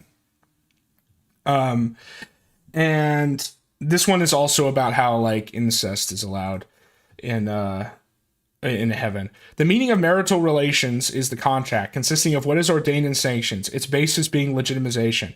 And for this reason, the pledge is not carried out for it, even though it may be deemed desirable, and it may extend beyond permissibility to the rest of the rulings. Its benefit is the preservation of progeny, the releasing of what might cause harm by being retained, and the attainment of delight and enjoyment. See? And this, namely, the attainment of delight with enjoyment, is what is in Jannah. See, like I said, when you have this faith where there's no actual like relationship with God, you can never like have, you know, in Catholicism, it's like the beatific vision, and Orthodoxy, it's theosis. You might say those are the same. That's a whole argument. Whatever you want to say. Like, when that doesn't exist because it would violate the rules of God, well, then that means that the only thing left for heaven to be is pleasure. And if all of it is pleasure, well, then why not have incest? Why not have little boy, like all this crazy shit? That's like their logic. That's not me. There being no provocation, there no retention. And what is said, if a man desires a child there, he will... This is a real and deep, guys. This is not like some crazy... off heretical shit, okay? These are like, or like this is the Sunnah, like this is like the orthodox shit. He will have the child in Jannah, and the pregnancy, suckling, and weaning will occur in 1 hour, even if he had no children in this world. Like eunuchs or those who are deformed, and so trans people will be all good there. And there they will have whatever they desire, even if it was forbidden in this world, like silk, fermented drink, getting together with two sisters. Indeed, Al-Qurtubi clarified that it is permissible to have marital relations with any unmarriageable relatives in Jannah. Unmarriageable relatives. Except with a mother or daughter, because the reason here is mutual hate. What? Mutual hatred and the severing of kinship ties. But this no longer exists there, as opposed to depravities like intercourse in the rear or intercourse among each other, like with one. Why do you need to say that? Like, I just don't understand, you know, like when you have Christianity and the Gospels, like the Gospels are focused on so many important, like really abstractly important things that would be important for all of history, like living the good life. What is God? Stuff like that. Meanwhile, like Islam has to focus on like when and where you can fuck everything and like who you can kill, who you can't kill, all this stuff. We're trying to develop, me and my imam are trying to develop a theory for why Ralph is justified in killing Gator, because Gator has made worships images of people in Lolicon. It hasn't all come together yet. It's not, you know, like. It's like most Islamic jurisprudence, it's going to take some time, but we're trying to develop it because I want Ralph to know that if he converts to Islam, he will be able to justifiably kill Gator. That's the next project. Wait a minute. Wait, I missed a funny line here. Intercourse each other like one's daughter or mother. It is narrated in Jannah. Each of you will be given a penis like a lofty palm tree and a vagina to accommodate. This is literally, what the fuck? Imagine God saying this. Like imagine Jesus has anything like this. Anything like this. I don't know. It is what it is what it is, as they say. So staying on the religion stuff. Again, I don't really want to talk. I'll talk about Muslim theology a little bit because it's so retarded. The Christian theology stuff, I don't feel qualified. But there has been some controversy in online theology tube. Basically, there's this guy, Voice of Reason, who's a Catholic. And there are all these texts that have come out where, despite being this guy who talks about being single and dedicating his life to God, he's saying all this gross, hilarious shit to girls. Specifically, like girls that are his catechesis. Now, there's also this message... I can't confirm this other one, so I'm not going to make this accusation because I think it would be wrong, which is a lot more serious. I mean, you can find it if you want and make up your mind, but these are definitely real because he literally sent in the messages his own face, right? Okay, so the reason why, like, I don't know, the response to this is kind of more interesting than the accusations, because in most other sectors of the internet, the idea that like an influencer, and there's two accusations here. There's this guy, Wretched Saints, and then there's Voice of Reason. And, a lot of the Groypers are celebrating this, the whole Voice of Reason thing, because Voice of Reason is famous for saying like Nick Fuentes isn't a real Catholic, which is true, 100% true. The problem is then what happens is then Voice of Reason goes down, so then all the Groypers celebrate. And it's like, you realize both these things can be true. This guy can be a hypocrite and a degenerate, and he can be right that Nick is not a Catholic and Nick is retarded too. Like, I just don't understand why Nick Fuentes needs to even be a side in this debate that's about like theology and like advocates for religion, where Nick is not one of them, you know? And so, Anyway, the reason why I think the response to this is kind of more interesting than the accusation is because there's some people who are saying that the real crime was calling this out, which I think is retarded. Like, if this was total gossip and no proof, like not his literal face in here, okay, fair enough. Then it's just like a gay op, right? And that would get called out anywhere, in any sector. Like, this is a gay op.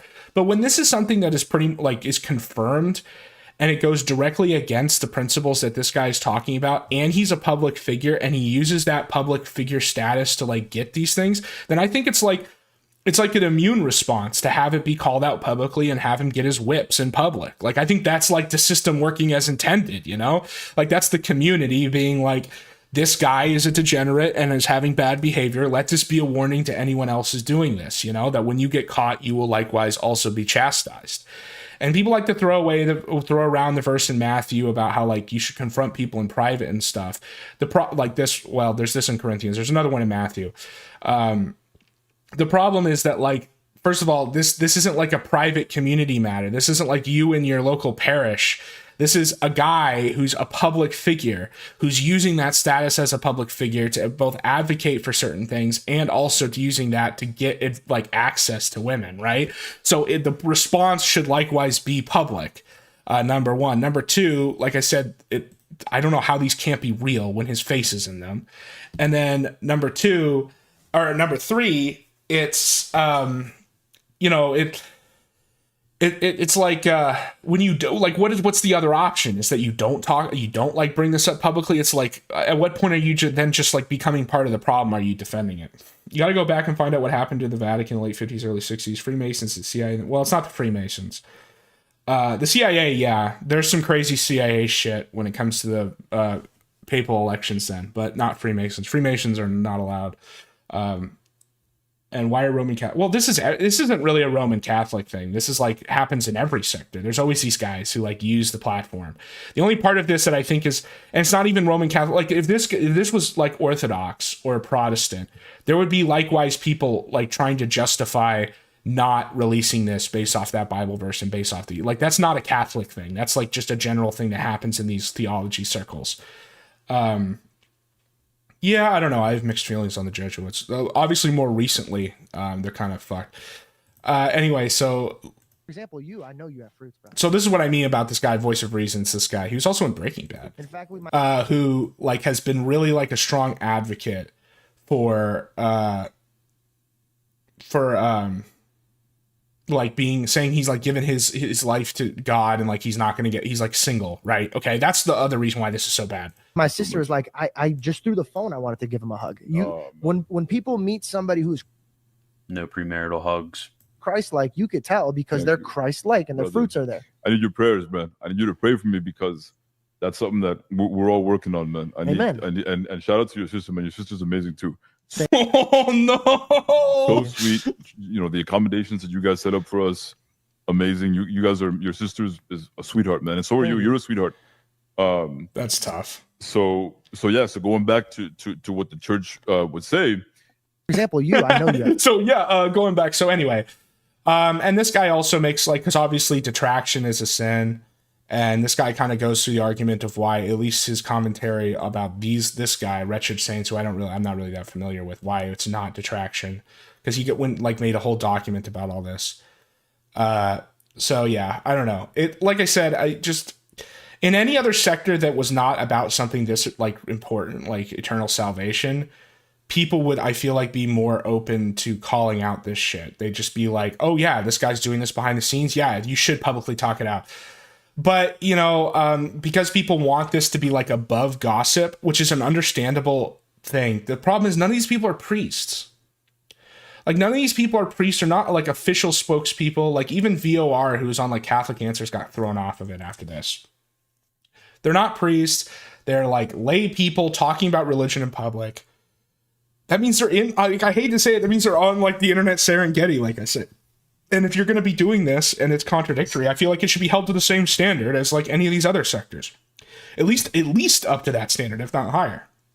But I think this is going to develop. There's clearly been like a big kind of, this has had like echoes like outside of the Catholics too. Cause like Sam Shamoon and like other guys are like on radio silent on this, and they'll probably make a response. I know that Wagner's doing like a stream like right now about it. But yeah, I don't know. It's weird that the discussion about this is not about like why this is wrong theologically. Obviously it's a little clearer in some traditions than others. And these messages are pretty gross, by the way. Stuff them into my mouth too, whenever you'd like. It's more about like whether it was even good to call them out. And it's like, this is, I don't know. I don't want to sound like a feminist because obviously I've said before, it's impossible for a man to be a feminist. But if you're going to have like a Christian community, it needs to include women. Okay. Yeah, I'll pull them up. We can read them. We'll read through them. If you're going to have a Christian community, it's going to require women. Not just because to make more Christians, you need Christian women, but just because if it's a true community, it should include them. That doesn't mean I think they should be priests or anything. I just mean like in general. And when the argument over this is whether this guy should have even been called out for speaking inappropriately to women who he has like a power relationship over, you're signaling to women that this is not like a place for them that is constructive for their spiritual growth too. And that's gay. Okay, like that's like Fuentes type gay. You should, and that doesn't mean you need to simp. It doesn't mean you need to make them priests. It doesn't mean you need to put them in leadership positions. But if you can't even police your own men so that this is like a constructive community for women as well, like a true Christian community, then you're sending this signal to a lot of women not to get involved. And that's really unconstructive. Come sit on my face. I might suffocate you. Lol. That would feel so good. Please do. And then this is him posting his own face. So this is how we know this is real. I want to sit on that too after I get wet. I would eat you up so good, nice and sloppy. Oh, I'm so turned on. You're so gross. And this is the guy who said that he was going to be single forever. He was going to be single for Christ. And he's doing this like, the other thing that came up was, so he's like a Byzantine Rite Catholic. So like there's some Byzantine Rite like Orthodox who went back in communion with the Pope. And there was speculation before that the reason he did that was because he like got thrown out of the catechesis in his normal like Western Rite stuff. That is something that I don't like. That is like seems to be more proven. Like even Wagner posted it. There's also other messages here about him talking about people in not a explicit way, but just in a kind of a creepy way about people who are not this. See, these messages though, I don't trust these yet. So I would not, I don't know. We'll see what happens there. These are a lot more serious because they're talking about 15, 16-year-olds. But this is just him being like a gooner, essentially, after like making these promises. This is him talking about eating Victoria's Secret's underwear. Holy Mamacita. Spoil both of you. This is what happens when you get internet famous, guys. You get internet famous, then you get these girls in the DMs, and then you just immediately fold. And yeah, you deserve to be criticized for it, dude. If you're going to be going on podcasts and talking about being single and dedicating your life to Christ, and then you're doing this, it's like, yeah, time to go. Like, time to go. I'd marry you. You're everything I've been searching for. I'd marry you in a heartbeat. Well, why aren't you married? Like, just get married. Like, that would solve all this. If you had just gotten married and done all this, even the super Puritans and Catholic too wouldn't care. Yeah. So, I don't know. I think more is going to come out from this, and I think it's going to be more than just like Catholics talking about it, because it's a whole thing. And this guy was pretty mainstream, you know. He's on Catholic Answers. He's in Breaking Bad. He just did that big debate with Ubi Petrus. Although Ubi Petrus is a shithead too, not for these kind of reasons, just because he's just I don't know. I just think he's just a dick essentially. So we've got the Liver King update. I mean, this is kind of old, but we didn't watch this one. This is him talking. I don't think we watched this one. This is him, Liver King, giving his terms of engagement again. $10 million, and it can all go away if I won't say another word. If anyone from your team contacts anyone in my team or some. Is that a gilded machete? Also, does what is this? Hold on. It says bully. Someone in the comments, I don't check DMs, so don't do that one. Bully versus Liver. Okay, so Joe is the bully. Well, Joe is a bully. Joe got him arrested just because he wanted to be choked out. He found it pleasurable to be choked out by him. And Liver King was defending his family, after all. You can send me a I don't know. Get in touch with someone on my team. It won't be that tough. Liver King. That's my name. Liver is king. The ancestral way. That's the message. Yep, mess. I am picking a fight. It's with the bully. Plug in whatever name you want. What is that? This looks like the thing. Your stepping stone to something much more important in principle. Why am I doing this? For family? True. For family. True. Number one. Number two, if you've ever been bullied, it sucks to be bullied, right? It doesn't feel real good. The name is Liver King. I am picking a fight. Who's it with? It's with a bully? $10 million is now what the challenge has been. So is it the fight is going to be for 10 million, or it's give me 10 million, or this is happening? Is it like a threat? Amped to. This guy is hosting you on the podcast in Austin, Texas. We've agreed that we're going to go and do it live, and or it's going to post before July 4th or on July 4th. And then not a further word will be said. No one has to capitulate anything. Touche. We can concede whatever. Partnership is not a defeat. No one will win, no one will lose, as long as we're all on map. Because good and true always wins. Fighting out of... Well, that's like a Trump thing, too. It's like the obsession with gold. The California corner. Oh, wait, I think you moved to Texas recently to do podcasting and maybe avoid taxes or whatever. Doesn't seem very patriotic. But yeah, I was just going to say, it's sort of like a nigger rich thing. Fighting out of the California corner. California's dope, by the way. It just ain't Texas. Is this guy that... and by the way, he's sponsored by bullies and bigger... I know, this guy is awesome. I wish this guy put out shorts like this every day. The one with the 2 AR-15s is legendary. Bullies, stakeholders he has to report to. That's doesn't sound very free, but you know, money will make you do things that maybe don't seem very free. That's another topic. The chat. Who's he fighting against? He's fighting against somebody who's from Texas. That's the corner that he's from. It's the Lone Star State. I'm from here. My parents. I love he always has the combat like webbing on, like he's about to get dropped into Afghanistan. Like and the one where he's like walking on his property through the woods and he looks like a Taliban fighter. Force bases all over. Born on a Navy air station. I'm from Texas. My neighbors are Texans. We're pretty friendly here, pretty loyal also. And so welcome to Texas. King time. King time. Liver King out. Yeah, there you go. So I just want more, Liver King. I want more crazy shit. You need to fulfill your promise. You need to do what you said you're going to do, Liver King, for your family, okay? It's for your family. So here's this 23-second clip that's going to be probably 2 hours on Kino Casino tonight where they say that they're poor. We're going to do it in probably 3 minutes because that's really all it deserves. Okay, so here's the fucking deal. We're poor. Has she ever like actually laughed in her entire life? Has she ever done like an actual laugh, like a real laugh? Or is it... It's a good thing she never went into Hollywood. And so this whole thing about them being poor, what happened is they sold the house in Seattle recently. They sold it $90,000, I think, under what they bought it for. Or no, they sold it $20,000 under what they bought it for. And they did $90,000 of renovations, which means that they're probably looking at least like $150,000 loss when you consider the fees and everything. All because Anissa had a mental breakdown and was like, we have to move now, we have to go, we have to move, we're gonna get killed by our fans. Because they did it right after the boxing coach interview. And my theory was that the minute that came out, Anissa, rather than self-reflecting and being like, I wonder why everyone's gonna hate us for this, they thought, oh, well, now everyone's gonna hate us and try to kill us, so we should run away. Rather than like doing a public apology, doing anything, really. It's always just, we need to respond to this, to what we think is going to happen to us, whether it's justified or not. And I think she legit thought, because she has this weird complex where she thinks that like the border between Canada and Mexico is like entering another dimension, or not Canada and Mexico.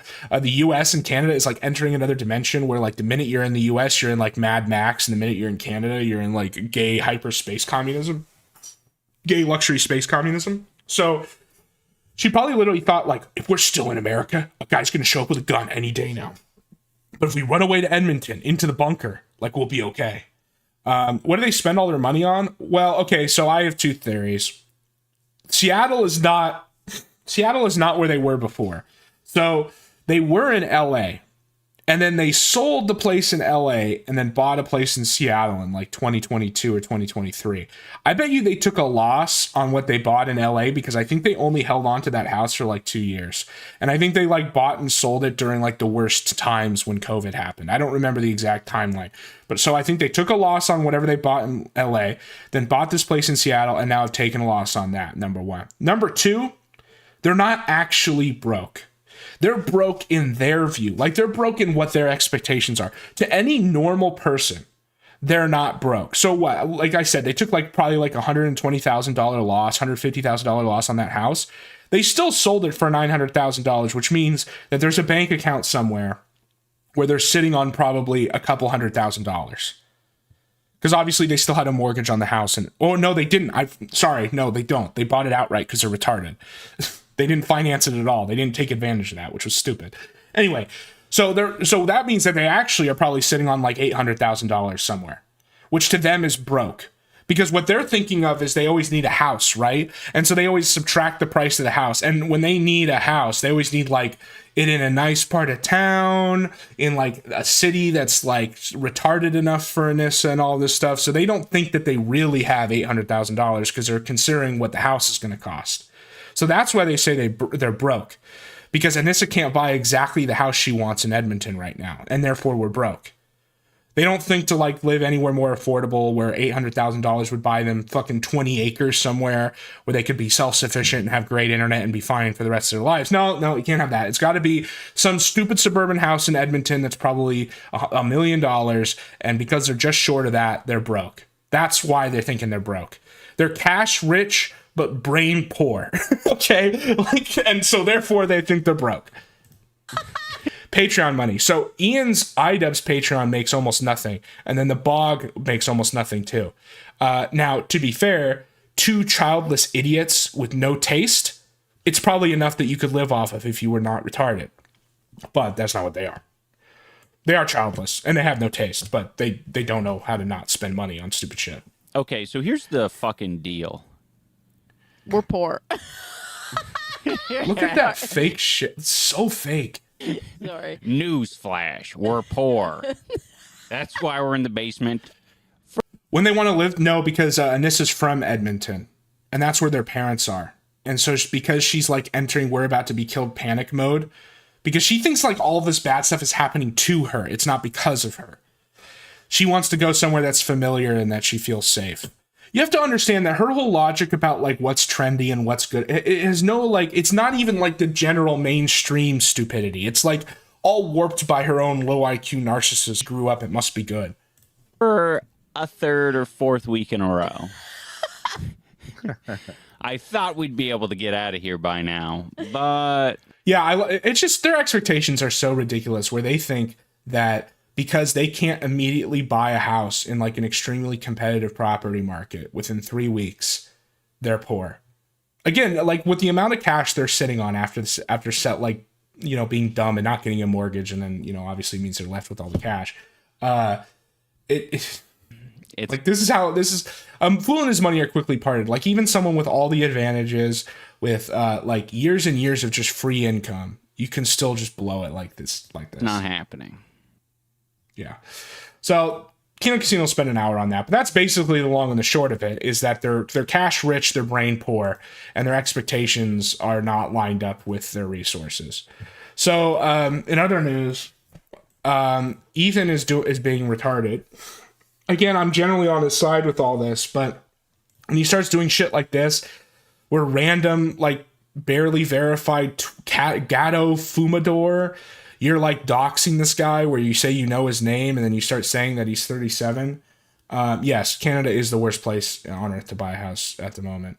With the amount, like I said, with the amount of money they have, if they went to like Kentucky or something, or which to be fair, Kentucky is a red state federally, but is kind of a blue state in local politics, like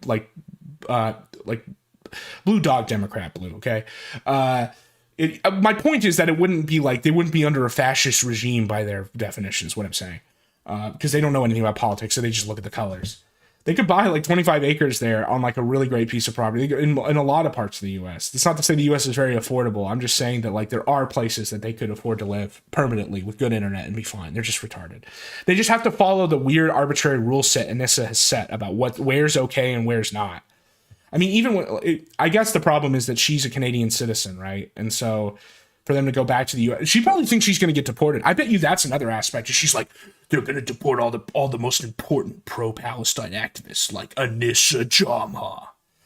So yeah, Ethan is like doxing random people, and like this guy he's doxing is like a retard and a piece of shit. But like this is just stupid, and this just fits into my whole theory that the left sector is getting sectorized, that we're going up the Herman Cain's escalation chart. You know, the skulls and CPS were already moving up the thing. Now random, and now that they're doxing like literal randos, like this is just straight up sector shit. And then of course, what does it do? The like thing that would always happen when you start doing this, the crazy people on the other side now are doxing his admins and like and saying contact his work. And like, I've already covered like this bad empanada guy. There's no proof that he's there's supposedly charges in somewhere, but I don't know. This guy's fucked basically. And he's insane. And he's like a internet terrorist essentially. And you just invite him to do shit like this when you continue the escalation. So this is just stupid. This is a big L by Ethan. I don't know what he's doing. So the other thing is, and I've always said this, yeah, Pat Empanada's a fucking psycho and like should probably be in jail. I always regret it anytime I talk about Locale Live stuff, but we're going to do it again. So there was this whole arc with Kid Behind a Camera, and the only reason I knew about this guy was because of when I talked about him claiming that he cucked Keem, and then it got David Jaffe's show canceled. So there's already shit in this guy's past where supposedly he was talking to his now ex-wife when she was 15. And I didn't know. And that was so bad that even like sweeper extraordinaire Nicholas Eats Oreos told Keem, like, do you really, maybe you just shouldn't have this guy be involved with like a history like this. Like any cope he gives, no one's going to care.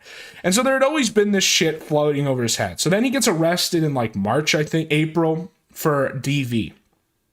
And the cope for that was nothing really happened. We don't even know if it was his wife. It was just one of those police show up, someone has to get arrested things. It's whatever, blah, blah, blah, blah, blah. And then the police call comes out and it's his wife, hysterical, clearly not lying, being like, this guy's beating me up. Where are you at right now? Where are you saying? Upon my arrival, I was directed to the residence to attempt to locate the male. I made contact with Michael Green at the front door. Michael was yelling, upset, demanding we arrest him. So it's not just her that's making this claim in the phone call. He himself admits that he like should be arrested. Michael was yelling, upset, demanding we arrest him. Stewart complied with his request and placed him into handcuffs in the rear. I then spoke with Michael in the rear. He was read Miranda, to which he stated he understood. He then told law enforcement he thought he hit his wife, but he blacked out. So when we listen to this cope here, because of course Locale Live had to cope for this again, because the initial sweep job finally broke apart now that the call came out and the report came out. And they have to cope about this because, again, as I've already explained 100 times, their primary audience now are like middle-aged women, unmarried women, who want to like project their maternal instincts onto the show. And so unfortunately, by the nature of statistics, it means a lot of them are probably victims of domestic violence. And so this is like the worst claim possible. This is why they immediately dropped Wings when that was on video. And so they try to cope with this by saying she lied. And so keep that in mind. So he says he did it. She clearly does not sound like she's lying in this video, and that's going to be their cope. And people have been saying like, oh, this is the end of the show about a lot of this stuff, whether it be the Wings thing, and it's just one thing after another, right? When I asked further questions, he said he slapped his wife twice, then walked inside. So he just admits it. Michael stated that there was no other violence, and as soon as he realized what he did, he attempted to walk outside to fix things, but they had already contacted him. Right now, or are you So like, does this sound like her coming up with a story right here when you listen to this? separated? He went inside, but I went oh God. All right, take it. Hey. Face so many times.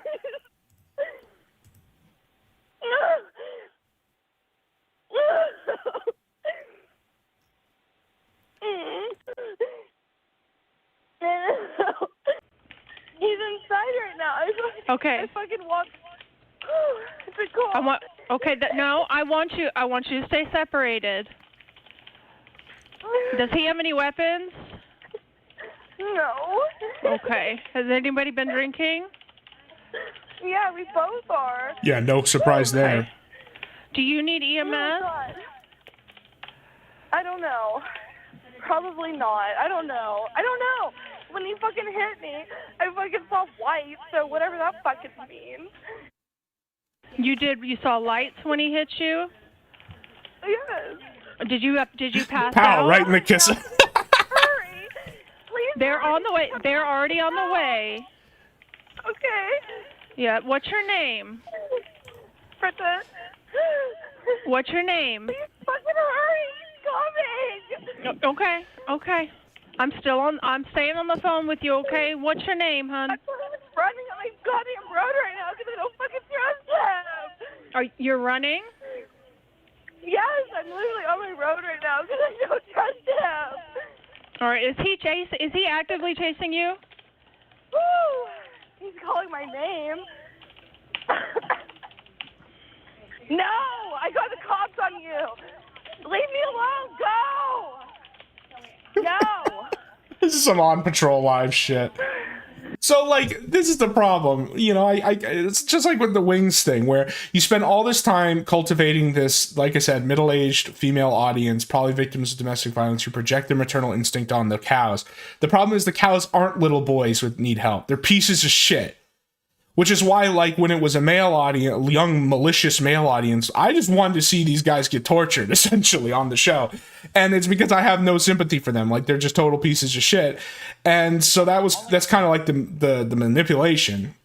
So, like, he goes down to when it originally happened, is that he's not guilty, charges are going to get dropped, nothing happened, right? I mean, it's public information. It's just Mike can't talk about it. Like, Okay. All I can say is I didn't do it. I'm innocent.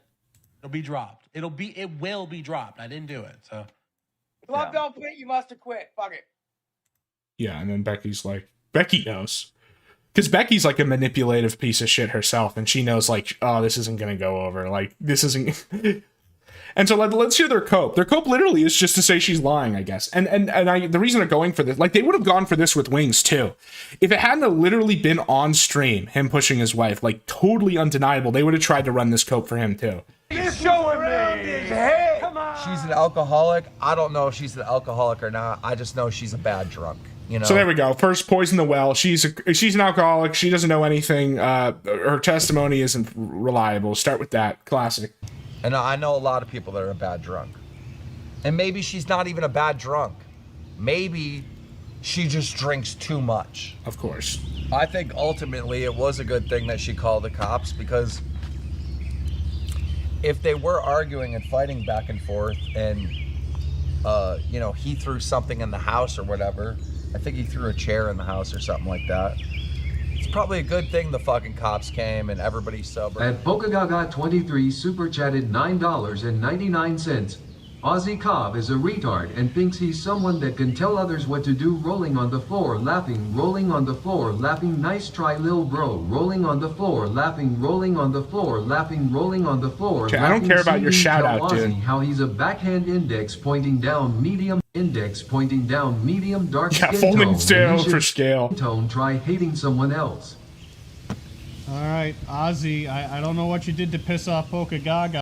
The guy with the money said so. See, that's the problem, is that all these guys that are clipping are obviously former members of this stupid community, which means that they were all in the stupid, like, lol cow farming Discord where they farm all the dumbest people to, like, be the only ones who are allowed to call in and get, like, destroyed. And won't ever be a threat to them. And so they all know each other. They've all had probably shown their taint on Discord. And so, like, that's the problem. It's the only source of the clips, though, because they're the only ones caring enough to do this. Cents. Ozzy thinks. No kidding. Thanks, Poke. Is half this video literally just...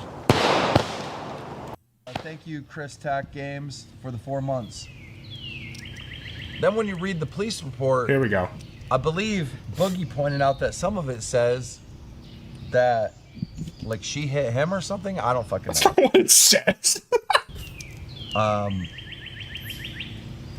This is a legendary sweep job here. I don't know. I don't want to talk more about it because it's too early in the morning and I'm going to fucking say something wrong and look like a retard. Yep, you already did, bud. I'm going to like get my facts wrong or something. I just got to trust Bridget. If Bridget is telling me that she was wasted and being... So that's the cope. The cope is that Bridget herself, the person who was getting hit, went to Keem and said, I was drunk and nothing happened. Couple problems. Number one, it's after the fact and there's like money to be lost. Because here's the thing, is like Kid Behind the Camera is like a part owner of the show. And so if he gets like nailed to the wall and the show is forced with no other option but to distance themselves from him, it's like a massive financial inconvenience because they're gonna have to like buy him out or do something, right? And it'll just tarnish the show, right? Because he's like a part owner. So it needs to go away, and it's like in Bridget, like even the own victim's interest to make it go away because she's gonna get some of the money in the divorce, right? So it's like and like that's a story as old as time, is he didn't do it after the fact, right? Stupid. And all the like women who watch this know all of this, and that's why this sweet job's not gonna work. And fucking made a false call to the cops. Yeah, so it was all a lie, it was all false, even though Michael himself, Kid Behind the Camera, in the police report admits, yeah, I did it. Her and Mike were fighting. I gotta trust sober Bridget over drunk Bridget. Why don't you trust the police report? Why don't you trust the perp himself admitting he did it? Oh wait, because of all the reasons I just said. I'm sorry. So yeah, this is occurring. I don't think like people keep saying this is going to be it for the show. It's not. But all of these consecutive like DV type things are just going to erode the last audience they have. I think the actual final nail in the coffin for the show is going to be whatever happens between Boogie and the war bride. Because he just like proposed to her and they're clearly going to turn the wedding into a circus. They'll probably sell tickets to it. And something will either happen at the wedding or shortly afterwards where there's a big fight and they leave or something. And then that'll be the final nail in the coffin. Because Keem, regardless of all of these claims, he will just keep trucking until there's no one left to do the show with him. And Boogie is like the last one. He's the last of he's the last of the Locale Live Heekins, as the other product says. So, I don't know. It's there's that. I try to cover this as little as possible, except for just the actual energy, because there's so much fake shit, and so much of like what they do is just slop and nothing happens. That this is like a rare excuse, like a rare circumstance where something has sort of happened. Okay. All right. I think that's all I got. Oh yes. This is just some brief politics stuff. So Pacific Palisades, I guess they're gonna want to rebuild it for like dense housing, like what they call, and this is on the right track. I actually kind of want it to be rebuilt as affordable housing. The problem is they're going to do it in the dumbest way possible. Obviously, like California in general has like a housing supply issue, and so like rebuilding the Pacific Palisades as affordable housing is a good idea. The problem is their definition of affordable housing is stupid, like state built, no profit motive, no like accountability bullshit, when really the way you would do this is just work with developers and set basic guidelines on the quality of the housing, and then let the developers and help them with the investment, or you essentially give them like financial incentives, but then still make them pay for it, and then that way the taxpayer doesn't have to pay for it. You get certain concessions in the quality of the housing, and ultimately it's the developer who has to like make it profitable. And you combine that with getting rid of zoning and making eviction easier, and then putting the police there. And it would make housing cheaper. It would make rent deposits cheaper. It would make everything involved in this cheaper. And it would, like, the people who'd move into it, rather than being Section 8, like, criminal retards, it would be working class people who have an incentive in, like, an orderly community. Of course, they won't do it that way. They'll do it in the most, like, corrupt, stupid way possible. And the other thing is that the people who own the property right now would actually end up benefiting, because they would be able to sell their property for higher, to the city right now for a higher price than what they would get selling it to BlackRock right now, when they have not enough money from the insurance payout to rebuild their houses. But they're not going to do it that way. They're probably going to do it in some stupid, like, internal Either just give the housing developments the money, which is not what you do. You make them pay for it, or build it themselves, and then it'll just be a disaster. And it's just a shame because even though like you'd think, oh, affordable, that's like a leftist thing. It's like, no, it's just there's a housing supply crisis, and there are ways to solve it, and there are examples. Even in places as dumb as New York where this can work, and they're just not going to do it that way. I just guarantee it. Although I'm glad that this is at least being considered instead of it just being rebuilt to single family houses for like Hollywood high L's again, to further like protect boomer equity. All right. I will be back on Wednesday. I will not be here on Friday. I have to go to San Francisco for an investment thing on Friday and Saturday. So I'll be here on Wednesday, but then I won't be back until Monday. And there's things happening behind the scenes. New shows are being pitched, new projects, fun stuff. I think it's going to be good. But we'll see. We'll see. Also, if you didn't see it, Housemeister did a Blockland stream on Saturday. I thought it was pretty good. And ironically, I thought his pitch for it was pretty funny.